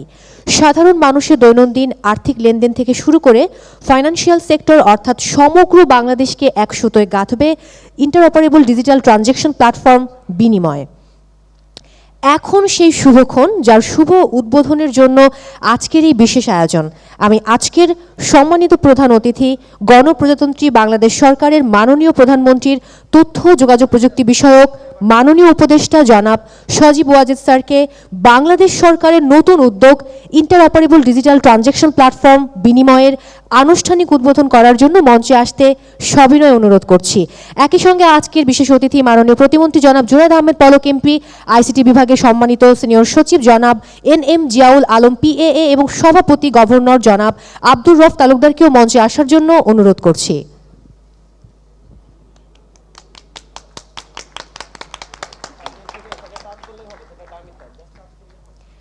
এবার মাননীয় প্রধান অতিথিকে অনুরোধ করছি ট্যাবে হাত রেখে ডিজিটাল অথেন্টিকেশনের মাধ্যমে দেশের প্রথম ইন্টারঅপারেবল ডিজিটাল ট্রানজ্যাকশন প্ল্যাটফর্ম বিনিময়ের আনুষ্ঠানিক উদ্বোধন করার জন্য।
বিনিময়ের শুভ উদ্বোধন হয়ে গেল।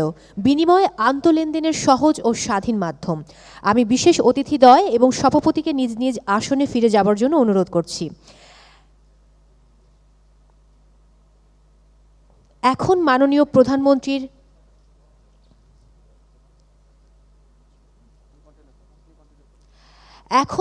প্রধানমন্ত্রীর তথ্য ও যোগাযোগ প্রযুক্তি বিষয়ক মাননীয় উপদেষ্টা এবং আজকের অনুষ্ঠানের সম্মানিত প্রধান অতিথি জনাব সজীব ওয়াজেদ স্যারকে তার বক্তব্য প্রদানের জন্য সবিনয় অনুরোধ জানাচ্ছি।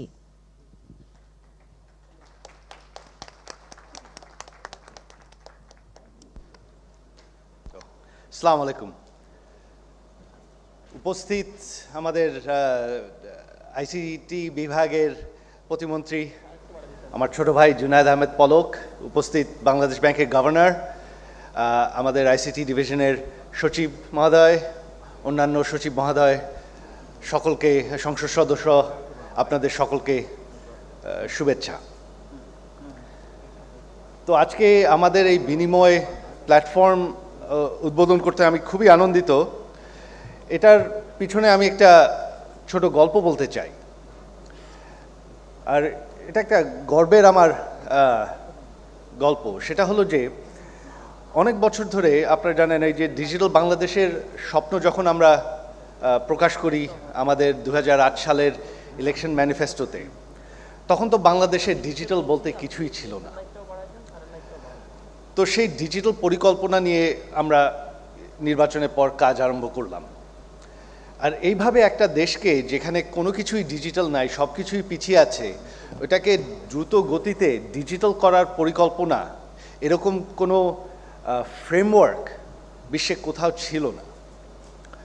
তখন তো বিভিন্ন বিদেশি সংস্থা, বিদেশি দেশ, এই যে ওয়ার্ল্ড ব্যাংক বলেন, ইউএন বলেন, সেখান থেকে তাদের প্রতিনিধিরা তখন দৌড়ায় আসে আমাদের কাছে যে হ্যাঁ, তোমাদের সব কিছু ডিজিটাল আমরা করে দেব, পরিকল্পনা আমরা করে দেব, কিভাবে করতে হয় আমরা তোমাদেরকে দেখিয়ে দেব, শিখিয়ে দেব। তো আমি তাদের সাথে অনেকবার বসলাম, আলোচনা করলাম। তবে আলোচনা করে যা দেখতে পারলাম যে আসলে এটা কিভাবে করতে হবে কেউই কিন্তু জানে না। তাদের উদ্দেশ্য হলো যে তারা আসবে, তাদের কনসালটেন্ট নিয়ে আসবে, বড় বড় অঙ্কের টাকা বিদেশে যাবে তাদের কনসালটেন্টের কাছে, তারা ছোটোখাটো কিছু বানিয়ে দিয়ে যাবে, এরকম বড় বড় তথ্য দিয়ে যাবে, ব্যাস, তারপর তারা চলে যাবে। আর হয়তো তখন ওই একটা প্রজেক্ট করতে তাদের 5 বছর লেগে যাবে, 6 বছর লেগে যাবে, তাদের নিজেদের প্রসেসেই লাগবে 2-3 বছর ওই তাদের ভিতরেই এই প্রজেক্ট পাস করতে। তো তখন আমি তাদেরকে বললাম যে না, কোনো প্রয়োজন নাই, ডিজিটাল বাংলাদেশ আমরা নিজেদের মতনই করব। আর আমরা সেভাবেই কাজ আরম্ভ শুরু করি। তো এই ডিজিটাল বাংলাদেশের সম্পূর্ণ পরিকল্পনা, বাস্তবায়ন সব কিন্তু বাংলাদেশে আমাদের নিজস্ব করা। ডিজিটাল বাংলাদেশের প্ল্যানিংয়ে কোনোটা ক্ষেত্রে, শর্ট টার্ম হোক, লং টার্ম হোক, প্রজেক্ট প্ল্যানিং, কোথাও কোনো প্ল্যানিং কোনো বিদেশি সংস্থা করে নাই, সম্পূর্ণ আমরা নিজে করেছি। কিছু কিছু ক্ষেত্রে হ্যাঁ বাস্তবায়ন করেছে বিদেশি company, but project planning, project management সম্পূর্ণ 100% আমাদের হাতে, আমরা করেছি। ডিজিটাল বাংলাদেশ বাস্তবায়ন আমরা করেছি। তো ডিজিটাল বাংলাদেশের ধাপে ধাপে করতে হয়েছে, সময় লেগেছে। প্রথমেই ডিজিটাল করতে হলে একটা দেশের তো সেই নেটওয়ার্ক ইনফ্রাস্ট্রাকচার প্রয়োজন, কারণ আপনি যে ডিজিটাল ব্যবহার করবেন, সেই ইন্টারনেট যদি আপনার না থাকে তাহলে আপনি ডিজিটাল কিভাবে ব্যবহার করবেন। তো আমাদের আওয়ামী লীগ সরকার যখন ক্ষমতায় আসে তখন ইন্টারনেট বলতে শুধুমাত্র ঢাকা, চট্টগ্রামে পাওয়া যেত। আর আপনার মাসে তখন ইন্টারনেটের ভাড়া ৭৮,০০০ টাকার মতন ছিল। ৭৮,০০০ টাকা। তো এটা কয়জন বাংলাদেশে অ্যাফোর্ড করতে পারে? তো সেখান থেকে আমি টার্গেট নিলাম যে না, এটাকে কমিয়ে আনতে হবে কয়েকশো টাকার মধ্যে। তখন সবাই ভয় পেয়ে গেল যে এত কিভাবে কমানো যায়। তো সেই নেটওয়ার্ক ইনফ্রাস্ট্রাকচার বানানোর পরিকল্পনাও কিন্তু সম্পূর্ণ আমাদের। আমি তখন বললাম যে আমরা একদম ইউনিয়ন পর্যন্ত ফাইবার নিয়ে যাব। সেই ফাইবার আমরা নিয়েছি। আমরা আমি বলেছি যে এটার জন্য আমরা সারা বিশ্বে প্রশংসা পেয়েছি যে অন্য কোনো দেশ টার্গেট করে একদম ইউনিয়ন লেভেল পর্যন্ত ফাইবার অপটিক কেবল টেনে নেয় নাই, এটা কোনো দেশ পারে নাই, করে নাই। তারপরে কথা ছিল যে ঠিক আছে, গ্রামের মানুষের কাছে তো স্মার্টফোন নাই, তারা এই ডিজিটাল পদ্ধতি কিভাবে ব্যবহার করবে, তারা তো অশিক্ষিত।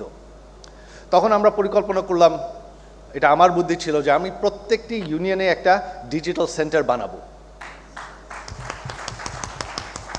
সেই ডিজিটাল সেন্টার 4,500 ইউনিয়নে আমরা 1 বছরের মধ্যে বানিয়ে ফেলি। তারপরে পরিকল্পনা ছিল যে ঠিক আছে, এখন সরকারি সেবা ডিজিটাইজ করতে হবে। সেই কাজ আমরা আরম্ভ করলাম, অনেক দ্রুত গতিতে করলাম, অল্প খরচে করলাম। বেশিরভাগ অ্যাপ, যত ওয়েবসাইট, যত কিছু আছে সরকারি, ম্যাক্সিমাম আমি বলবো 95% আমাদের বাংলাদেশে বানানো, বাংলাদেশি কোম্পানিদের থ্রু দিয়ে বানানো, সম্পূর্ণ নিজস্ব। এটা কোনো বিদেশি পরিকল্পনা না, এখানে কোনো ওয়ার্ল্ড ব্যাংক নাই, ইউএন নাই, এখানে কোনো বিদেশি কোম্পানি নাই। সেই সরকারি সেবা এখন অর্ধেকের উপর ডিজিটাইজ হয়ে গেছে, বাকি অর্ধেক পরিকল্পনায় আছে, তাদের প্রজেক্ট প্ল্যানিং হয়ে গেছে, প্রজেক্ট ডিজাইন হয়ে গেছে, কাজ চলমান। আগামী কয়েক বছরের মধ্যে আমাদের পরিকল্পনা আছে যে 100% সরকারি সেবা সম্পূর্ণ ডিজিটাইজ হয়ে যাবে। তো তারপর থাকলো আমাদের ইন্ডাস্ট্রি ডেভেলপমেন্ট। সেখানে আমরা শুরু করলাম যে কিভাবে আইটি ইন্ডাস্ট্রি বানানো যায় বাংলাদেশে। কারণ আমার টার্গেট ছিল যে একদিন আমাদের আইটি এক্সপোর্ট আমাদের গার্মেন্টস থেকে বেশি আয় করবে। তো সেটার জন্য আমরা আইসিটি বিভাগ থেকে আমরা পরিকল্পনা নিলাম যে আমরা প্রশিক্ষণ দেব, আমরা ট্রেনিং শুরু করব। সরাসরি আমরা নাগরিকদেরকে একদম গ্রাম লেভেল পর্যন্ত আইটিতে, বিভিন্ন টেকনোলজিতে তাদেরকে প্রশিক্ষণ দেব, ট্রেনিং দেব, যাতে তারা নিজেরাই একটা আইটি কর্মসংস্থান সৃষ্টি করে নিতে পারে। বছরে আমরা প্রায় 40-50 হাজার শুধু তরুণী বলবো না, নাগরিকদেরকে আমরা প্রশিক্ষণ দিয়েছি, মহিলাদেরকে প্রশিক্ষণ দিয়েছি, মহিলাদের জন্য ভিন্ন করে প্রশিক্ষণ ছিল। তাতে কি দেখা গেছে আজকে আর তার সাথে সাথে এই যে আমরা দেখলাম যে আমাদের ট্যাক্স, ভ্যাট, কাস্টমস ডিউটিতে কিভাবে সুবিধা করা যায়, যে যারা পার্টস এনে বাংলাদেশে বানাবে তাদের পার্টসের ডিউটি কম, অথচ ইম্পোর্ট করে যদি আমি যন্ত্র আনতে চাই তাহলে ওইটার ডিউটিটা নর্মাল থাকবে। এসব করে আজকে আপনারা দেখতে পাচ্ছেন যে বাংলাদেশের আমাদের ভালো একটা আইটি সেক্টর তৈরি হয়ে গেছে। আমাদের এক্সপোর্ট এখন 1-1.5 বিলিয়নের মতন হয়ে গেছে বছরে। তবে তার চেয়েও বেশি যে দেশের ভিতর যত আইটির কাজ চলছে, শুধু সরকারি না, বেসরকারি, এখন তো প্রাইভেট কোম্পানি অনেক হয়ে গেছে, তাদের আইটির প্রয়োজন প্রচণ্ড। এখন এই আইটি সার্ভিস কিন্তু বেশিরভাগ ক্ষেত্রে বাংলাদেশি কোম্পানিরাই দিতে পারছে, বিদেশ থেকে আর কোম্পানি আনতে হচ্ছে না, ডলার খরচ করতে হচ্ছে না। আজকে ব্যাংক পর্যন্ত, ব্যাংকের সফটওয়্যারও কিন্তু এখন বাঙালি কোম্পানি আছে, বাংলাদেশি কোম্পানি আছে যারা সেই ব্যাংকের সফটওয়্যার বানাচ্ছে, কিছু কিছু ব্যাংক ব্যবহার করছে। তো তখন এই ডিজিটাল বাংলাদেশের লাস্ট ফেজটা থাকে যে এখন সেবা, আইটি কোম্পানি সব ডিজিটাইজ হয়ে গেছে, সরকারি সার্ভিসেস ডিজিটাইজ হয়ে গেছে, নেটওয়ার্ক হয়ে গেছে। আমরা যখন ক্ষমতায় আসি তখন মাত্র 2G ছিল, আমরা দ্রুত 3Gতে যাই, 4Gতে যাই, এখন আমরা 5G অলরেডি পরীক্ষা টেস্টভাবে আমরা আরম্ভ করে দিয়েছি। এই দ্রুত 15 বছরের মধ্যে কোনো দেশ কিন্তু এত দ্রুত টেকনোলজিতে প্রগ্রেস করে নাই যেটা বাংলাদেশ করেছে। তো এখন এটার নেক্সট স্টেপটা কি ছিল? নেক্সট স্টেপটা ছিল যে এই যে একটা অর্থনীতিতে সবথেকে বড় ট্রানজ্যাকশন হয় কোনটা, সেটা হচ্ছে আপনার বিনিময়, টাকা লেনদেন, টাকা পাঠানো, এদিক ওদিক পেমেন্ট। বেশিরভাগ ক্ষেত্রে আমাদের দেশের মানুষ এটা ক্যাশে করে, স্পেশালি গ্রামের মানুষ ক্যাশে করে। তবে ক্যাশের তো অসুবিধা আছে। এক হলো যে ক্যাশ চুরি হতে পারে, তারপর ভাতা বেতন পাওয়ার সময় তাদেরকে হয়রানি করা হয়, কোনো সরকারি সেবার জন্য বা অন্য কোথাও কিছু কিনতে গেলে তখন তাদেরকে হয়তো হয়রানি করা হয়। আপনি যদি এখন একটা কিছু কিনতে যান বাজারে, হয়তো ক্যাশ দিয়ে কিনতে গেলে দেখা গেল অতিরিক্ত দামাদামি করলো, ওই মাঝখানে এজেন্ট ঢুকে গেল কোনো অফিসে গেলে, কোনো কোম্পানিতে গেলে। এটা হলো ক্যাশের অসুবিধা। আর ক্যাশের একটা লিমিটেশনও আছে যে আপনি আর কত ক্যাশ রাখবেন সাথে, তাই না? সারাক্ষণ তো ক্যাশ হাতে থাকে না। তো সারা বিশ্বেই এখন, আর এখানে দুর্নীতি বলেন, সন্ত্রাসের ফাইন্যান্সিং, এগুলো সব কিছু চলে আসে যতক্ষণ লেনদেন ক্যাশে চলে। তো ভবিষ্যৎ সারা বিশ্বেই হচ্ছে ক্যাশলেস, যে এখন ওই সবার হাতে স্মার্টফোন আছে বা মোবাইল ফোন আছে। বাংলাদেশে প্রায় সকল নাগরিকের হাতেই এখন মোবাইল ফোন। কেননা আমরা ওই মোবাইল ফোনের মাধ্যমেই পেমেন্ট দিতে পারবো, বিল দিতে পারবো, কাউকে টাকা পাঠাতে পারবো না। তো এটার পরিকল্পনাও আমরা অনেক আগেই আরম্ভ করেছিলাম। এই যে আমাদের আজকে আপনারা জানেন যে এত বড় বড় যে মোবাইল ফাইন্যান্সিয়াল সার্ভিসেস আছে, এই বিকাশ, নগদ, অন্যান্য যারা উঠে এসেছে, এটার পলিসি কিন্তু আমি বানিয়েছিলাম প্রায় 10-12 বছর আগে।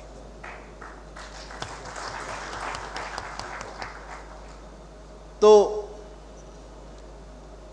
যে গর্বের গল্পে আসতে চাই শেষমেশ, সেটা হলো যে গত কয়েক বছর ধরে ইউনাইটেড নেশনসের যেই ফাইন্যান্সিয়াল ইনক্লুশনের অ্যাডভোকেট, তিনি হচ্ছেন বেলজিয়ামের নেদারল্যান্ডসের রানী কুইন ম্যাক্সিমা, তিনি আমার সাথে দেখা করা আরম্ভ করেন। তিনি, ওনার দায়িত্ব হচ্ছেন যে যে সকল দেশে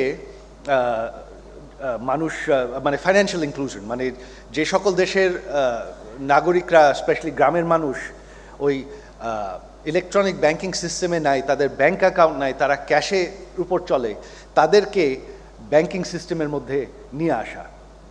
তাতে এই সুবিধাগুলো যে তাদের হয়রানি হয় না, চুরি হয় না, তাদের টাকা বেঁচে যায়। তো গর্বের বিষয় আমার জন্য হলো যে ওনার টিম যখনই বছরে প্রায় একবার দেখা হয়, প্রত্যেক বছর যখন ওনারা বলেন যে তোমাদের এটা করতে হবে, ওটা করতে হবে, আমি বলি যে ঠিক আছে, হ্যাঁ আমরা করছি। লাস্টে তিনি টিম নিয়ে বাংলাদেশে আসেন। বাংলাদেশে এসে তিনি বলছেন, মাননীয় প্রধানমন্ত্রীর সাথে মিটিংয়ে আমি উপদেষ্টা হিসাবে ছিলাম। তো তিনি তখন বলছেন, ওনার টিম বলছেন যে তোমাদের দুটো জিনিস দরকার। এই যে তোমরা তো অনেক ভালো করেছো, ফাইন্যান্সিয়াল ইনক্লুশনের দিকে তোমরা অনেক এগিয়ে গিয়েছো, তবে এটাকে এখন একটু, এটাকে সবাইকে ইনক্লুড করতে হলে তোমাদের একটা বলেছিলেন, কি খেয়াল নেই, তবে আরেকটা বলেছিলেন যে তোমাদের একটা ইন্টারঅপারেবল প্ল্যাটফর্ম এই মোবাইল ফাইন্যান্সিয়াল সার্ভিসের মধ্যে, সব ব্যাংকদের মধ্যে প্রয়োজন। তো আমার তখন অত্যন্ত গর্ব করে আমি বলতে পারলাম সবার সামনে, প্রধানমন্ত্রীর সামনে, ওনার সামনে, যে হ্যাঁ, এই পরিকল্পনা আমরা, এই পরিকল্পনা আমাদের অলরেডি এসেছে, এটার উপর কাজ আমরা অলরেডি আরম্ভ করে দিয়েছি। তো ওনারা তখন একটু অবাক হয়ে গেলেন যে ও, তারা সব চিন্তা করে ফেলছে, আমরা ভাবছি যে আমরা তাদেরকে বুঝিয়ে দিচ্ছি, শিখিয়ে দিচ্ছি, তবে এই চিন্তা আমাদের, এই বুদ্ধি আমাদের অলরেডি এসে গেছে, আমরা কাজও আরম্ভ করে দিয়েছি, এটা দ্রুতই লঞ্চ হবে। তো সেই ইন্টারঅপারেবল প্ল্যাটফর্ম হচ্ছে আজকে এই বিনিময়।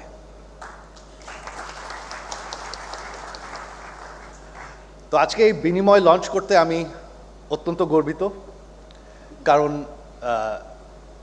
এই যে পরিকল্পনা, এই যে নিজের সমস্যা সমাধান করা নিজের মতন, আমাদের বিদেশিরা ভেবেছিল যে তারা আমাদেরকে বলে দেবে আমাদের কি কি সমস্যা আর ওটার সমাধান কি, তবে তাদের বলার আগে, তাদের চিন্তা করার আগেই কিন্তু আমরাই এটার সমাধান বের করে নিয়েছি, আমরা সেটার উপর কাজ আরম্ভ করে দিয়েছি। কারণ আমাদের মেধা আছে, আইটি আমরা জানি, বাংলাদেশকে ডিজিটাইজ করেছি আমরা, এটার জন্য কি করতে হবে আমরাই সমাধান করে নেব, সমস্যার সলিউশন বের করে নেব। তো আমি খুবই গর্বিত আজকে এই বিনিময় উদ্বোধন করতে। আমার এখন ফোকাস হচ্ছে যে নেটওয়ার্ক হয়ে গেছে, সরকারি সেবা ডিজিটাইজ হচ্ছে, টেকনোলজি এগিয়ে গেছে, বাংলাদেশে বড় বড় আইটি কোম্পানি হয়ে গেছে, বাংলাদেশে এখন ল্যাপটপ, মোবাইল ফোন, কম্পিউটারের মেমোরি চিপস উৎপাদন করা হচ্ছে, যেগুলা এক্সপোর্ট করা শুরু হচ্ছে।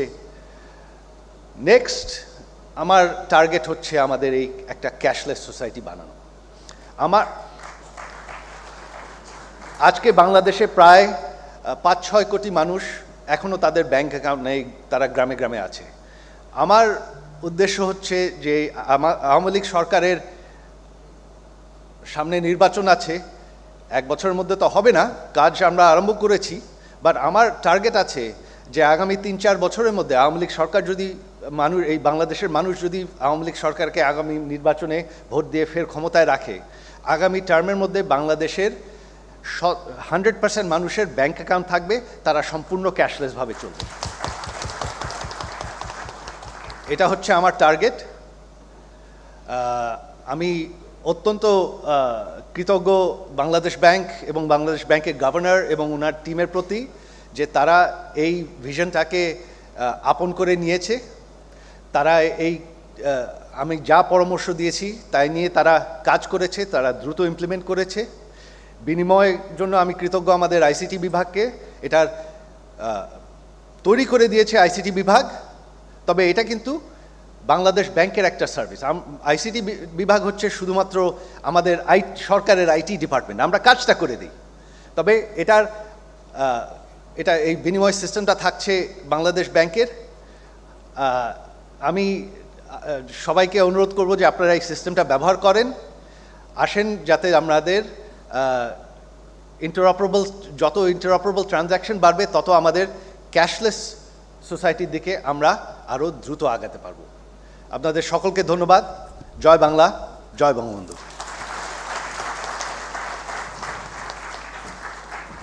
ধন্যবাদ জনাব সজীব ওয়াজেদ স্যার আপনার মূল্যবান বক্তব্য প্রদানের জন্য। বিনিময় আন্তঃলেনদেনের সহজ ও স্বাধীন মাধ্যম। ডিজিটাল বাংলাদেশ বিনির্মাণে ইন্টারঅপারেবল ডিজিটাল ট্রানজ্যাকশন প্ল্যাটফর্ম বিনিময় এর দীপ্ত পদযাত্রায় অংশী হিসেবে আমরা সবাই গর্বিত। এবার অনুষ্ঠানের সমাপনী বক্তব্য ধন্যবাদ জ্ঞাপন। তার আগে সবার উদ্দেশ্যে বলে রাখছি, ধন্যবাদ জ্ঞাপনের পর আপনাদের জন্য থাকছে প্রাচ্যনাটের পরিবেশনা এবং মধ্যাহ্নভোজের ব্যবস্থা। আমি এবার সমাপনী বক্তব্য ধন্যবাদ জ্ঞাপনের জন্য আমন্ত্রণ জানাচ্ছি বাংলাদেশ ব্যাংকের গভর্নর এবং আজকের অনুষ্ঠানের সম্মানিত সভাপতি জনাব আব্দুর রফ তালুকদার স্যারকে।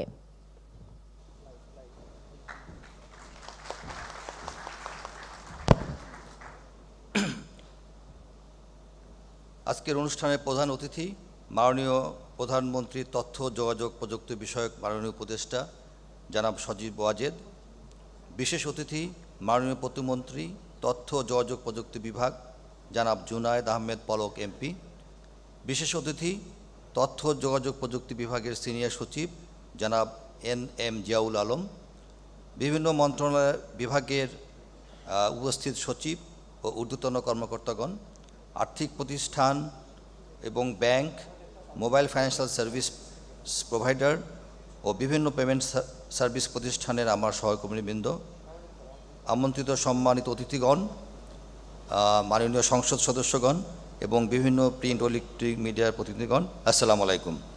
বক্তব্য শুরুতেই আমি শ্রদ্ধাবনত চিত্তে স্মরণ করছি হাজার বছরের শ্রেষ্ঠ বাঙালি, জাতির পিতা বঙ্গবন্ধু শেখ মুজিবুর রহমানকে, যিনি আমাদের একটি সুখী সমৃদ্ধ দেশের সুখী সমৃদ্ধ সোনার বাংলার স্বপ্ন দেখিয়ে একটি স্বাধীন দেশ দিয়ে গেছেন।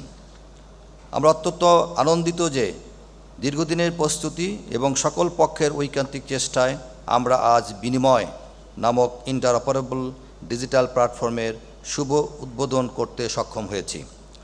আমরা আশা করি বর্তমান আধুনিক লেনদেনের প্রেক্ষাপটে এ সেবা জনগণের ডিজিটাল লেনদেন পদ্ধতিকে অধিকতর সহজ এবং সাবলীল করবে। আপনারা জানেন, বাংলাদেশ ব্যাংক বিগত 1 যুগেরও বেশি সময় ধরে সকল পেশার জনগণের আর্থিক এবং পেমেন্ট সেবার আধুনিকায়নে নিরলসভাবে কাজ করছে। সরকার ও ভিন্ন ভিন্ন ব্যবসা প্রতিষ্ঠানের ভিন্ন ভিন্ন পরিষদ চাহিদার কথা বিবেচনা নিয়ে ব্যাংকিং সেবার আওতাধীন জনসাধারণের পেমেন্টকে আধুনিকায়নের জন্য আমরা 2009 সালে অটোমেটেড ক্লিয়ারিং হাউস এবং ইলেকট্রনিক ফান্ড ট্রান্সফার সেবা প্রচলন করি। একই সাথে ব্যাংকিং সেবার বাইরে থাকা জনগণের লেনদেনকে সহজ করার জন্য 2011 সালে দেশে মোবাইল ফিনান্সিয়াল সার্ভিস প্রচলনে প্রয়োজনীয় কার্যক্রম গ্রহণ করি, যা দেশে দ্রুত বিস্তার ও গ্রহণযোগ্যতা লাভ করে। পরবর্তীতে কার্ড সেবাকে সহজতর ও অধিকতর সহজলভ্য করার জন্য 2012 সালে ন্যাশনাল পেমেন্ট সুইচ এবং বড় অঙ্কের পরিশোধ সেবার আধুনিকায়নে 2015 সালে আরটিজিএস সেবা প্রচলন করা হয়। ইন্টারনেট ভিত্তিক লেনদেন বৃদ্ধি পাওয়ায় কারণে কেন্দ্রীয় ব্যাংকের উদ্যোগে পরবর্তীতে আন্তঃব্যাংক ইন্টারনেট ব্যাংকিং প্রচলন করা হয়েছে। তবে প্রযুক্তি উৎকর্ষার সাথে সাথে ব্যাংক এর পাশাপাশি অব্যাংক আর্থিক প্রতিষ্ঠান ও ফিনটেক সমূহ দেশের পেমেন্ট ইকোসিস্টেমের গুরুত্বপূর্ণ অংশীদার হয়ে ওঠে এবং প্রান্তিক জনগণের পেমেন্ট মাধ্যম হিসেবে আবির্ভূত হয়। ফলে এ সকল অবকাঠামো তৈরির পরও একটি গুরুত্বপূর্ণ অংশ স্পর্শ করা বাকি থেকে যায়। যে কোনো ধরনের হিসাব হতে অপর যে কোনো প্রতিষ্ঠানের যে কোনো ধরনের হিসাব ঘরে বসে নিরাপদে স্থানান্তরের স্বাধীনতার দাবি হয়ে ওঠে। আজ বিনিময় শুরুর মাধ্যমে সে সুযোগ উন্মোচিত হলো। বিনিময় সেবাকে আজকে উদ্বোধনী পর্যায়ে নিয়ে আসার জন্য আমি সর্বাগ্রে ধন্যবাদ জানাতে চাই গণপ্রজাতন্ত্রী বাংলাদেশ সরকারের মাননীয় প্রধানমন্ত্রী শেখ হাসিনাকে। তার প্রদর্শিত ডিজিটাল বাংলাদেশের ভিশন এর পথ ধরে এক যুগ পূর্বে আর্থিক খাতে আধুনিকায়নের যে যাত্রা শুরু হয়েছিল সে পথ ধরে আজকের তার সৃষ্ট স্মার্ট বাংলাদেশ ধারণাকে ধারণ করে বিনিময় সেবার উন্মোচন হচ্ছে। এবং এই যে ইন্টারঅপারেবল যে প্ল্যাটফর্ম এর নাম বিনিময়, এটা মাননীয় প্রধানমন্ত্রী দিয়েছেন। একই সাথে ধন্যবাদ জানাতে চাই মাননীয় প্রধানমন্ত্রী তথ্য যোগাযোগ প্রযুক্তির বিষয়ক মাননীয় উপদেষ্টা জনাব সজিদ আহমেদকে। আধুনিক তথ্য প্রযুক্তি নির্ভর বাংলাদেশ, ডিজিটাল বাংলাদেশ এবং স্মার্ট বাংলাদেশের ধারণাকে কার্যে পরিণত করার অন্যতম রূপকার হিসাবে এবং বিনিময় সেবাকে বাস্তবে পরিণত করার ক্ষেত্রে যার নেতৃত্ব ছিল আমাদের জন্য প্রধান সহায়ক এবং অনুপ্রেরণাদায়ক। আইসিটি অ্যাডভাইজার মহোদয় বলেছেন আগামী 5 বছরের মধ্যে উনি ক্যাশলেস সোসাইটি দেখতে চান এবং 100% বাংলাদেশিকে এর অন্তর্ভুক্ত করতে চান। আমরা মনে করি এটা অবশ্যই সম্ভব এবং এজন্য বাংলাদেশ ব্যাংক এবং আমার সহকর্মীগণের সকল সহযোগিতা সবসময় থাকবে। আমি বিশেষভাবে ধন্যবাদ জানাতে চাই তথ্য যোগাযোগ প্রযুক্তি বিভাগের মাননীয় প্রতিমন্ত্রী মহোদয়কে এবং তার মন্ত্রণালয়কে।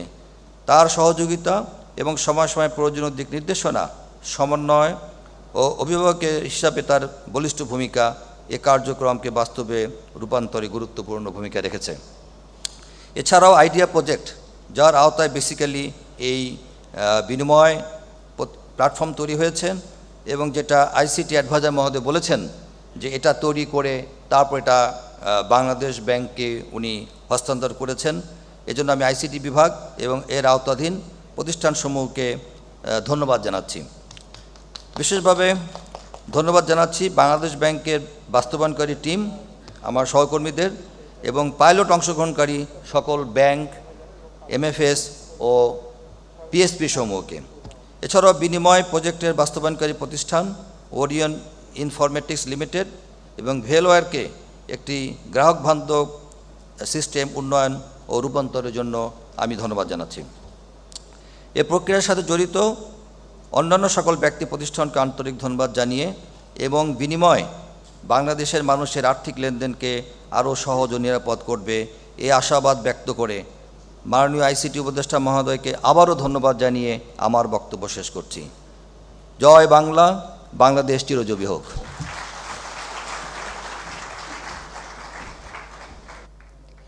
ধন্যবাদ জনাব আব্দুর রউফ তালুকদার স্যার আপনার বক্তব্য প্রদানের জন্য।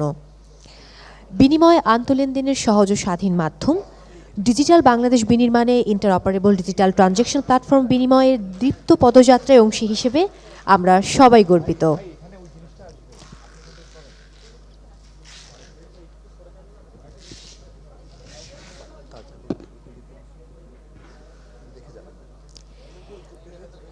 এগিয়ে যাচ্ছে বাংলাদেশ, এগিয়ে যাচ্ছে পুরো বিশ্ব। অদম্য বাংলাদেশের এই জয়যাত্রা নিয়ে আসছে প্রাচ্যনাট। আমন্ত্রণ জানাচ্ছি মঞ্চে প্রাচ্যনাটের শিল্পীবৃন্দদের।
অন্ধকারের পরেই আলো আসে, ঠিক সেভাবেই সকল বাধা বিপত্তি ঘাত প্রতিঘাত সত্ত্বেও বারবার এদেশের মানুষ উঠে দাঁড়ায় নতুন করে সবকিছু শুরু করার উদ্যমে।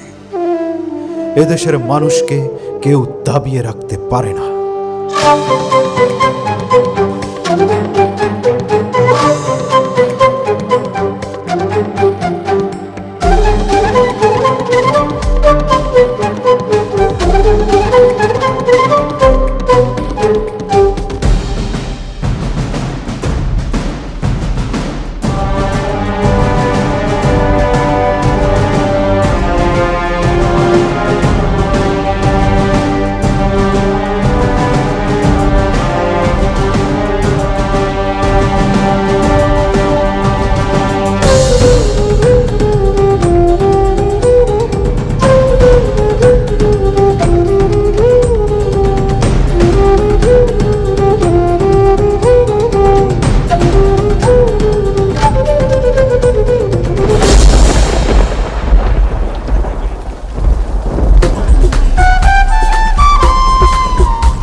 বাতাসে নতুন ধানের গন্ধে মম করে চারিদিক, সোনালী ধানের আভায় প্রকৃতি সাজে দারুণ ঔজ্জ্বল্যে।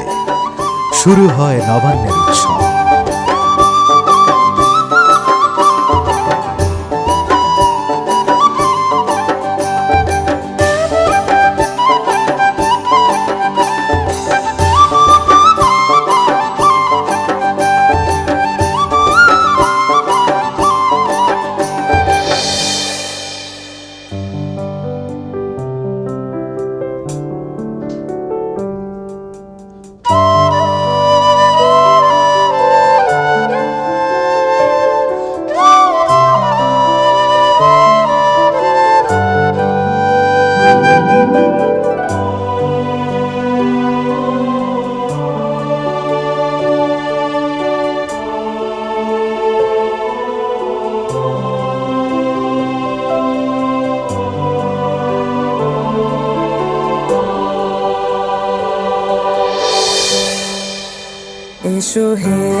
এসো এসো এসো হে বৈশাখ এসো এসো তাপস নিঃশ্বাস বায়ে মুমুর সুরে দাও রায় বৎসরের আবর্জনা দূর হয়ে যাক যাক যাক এসো এসো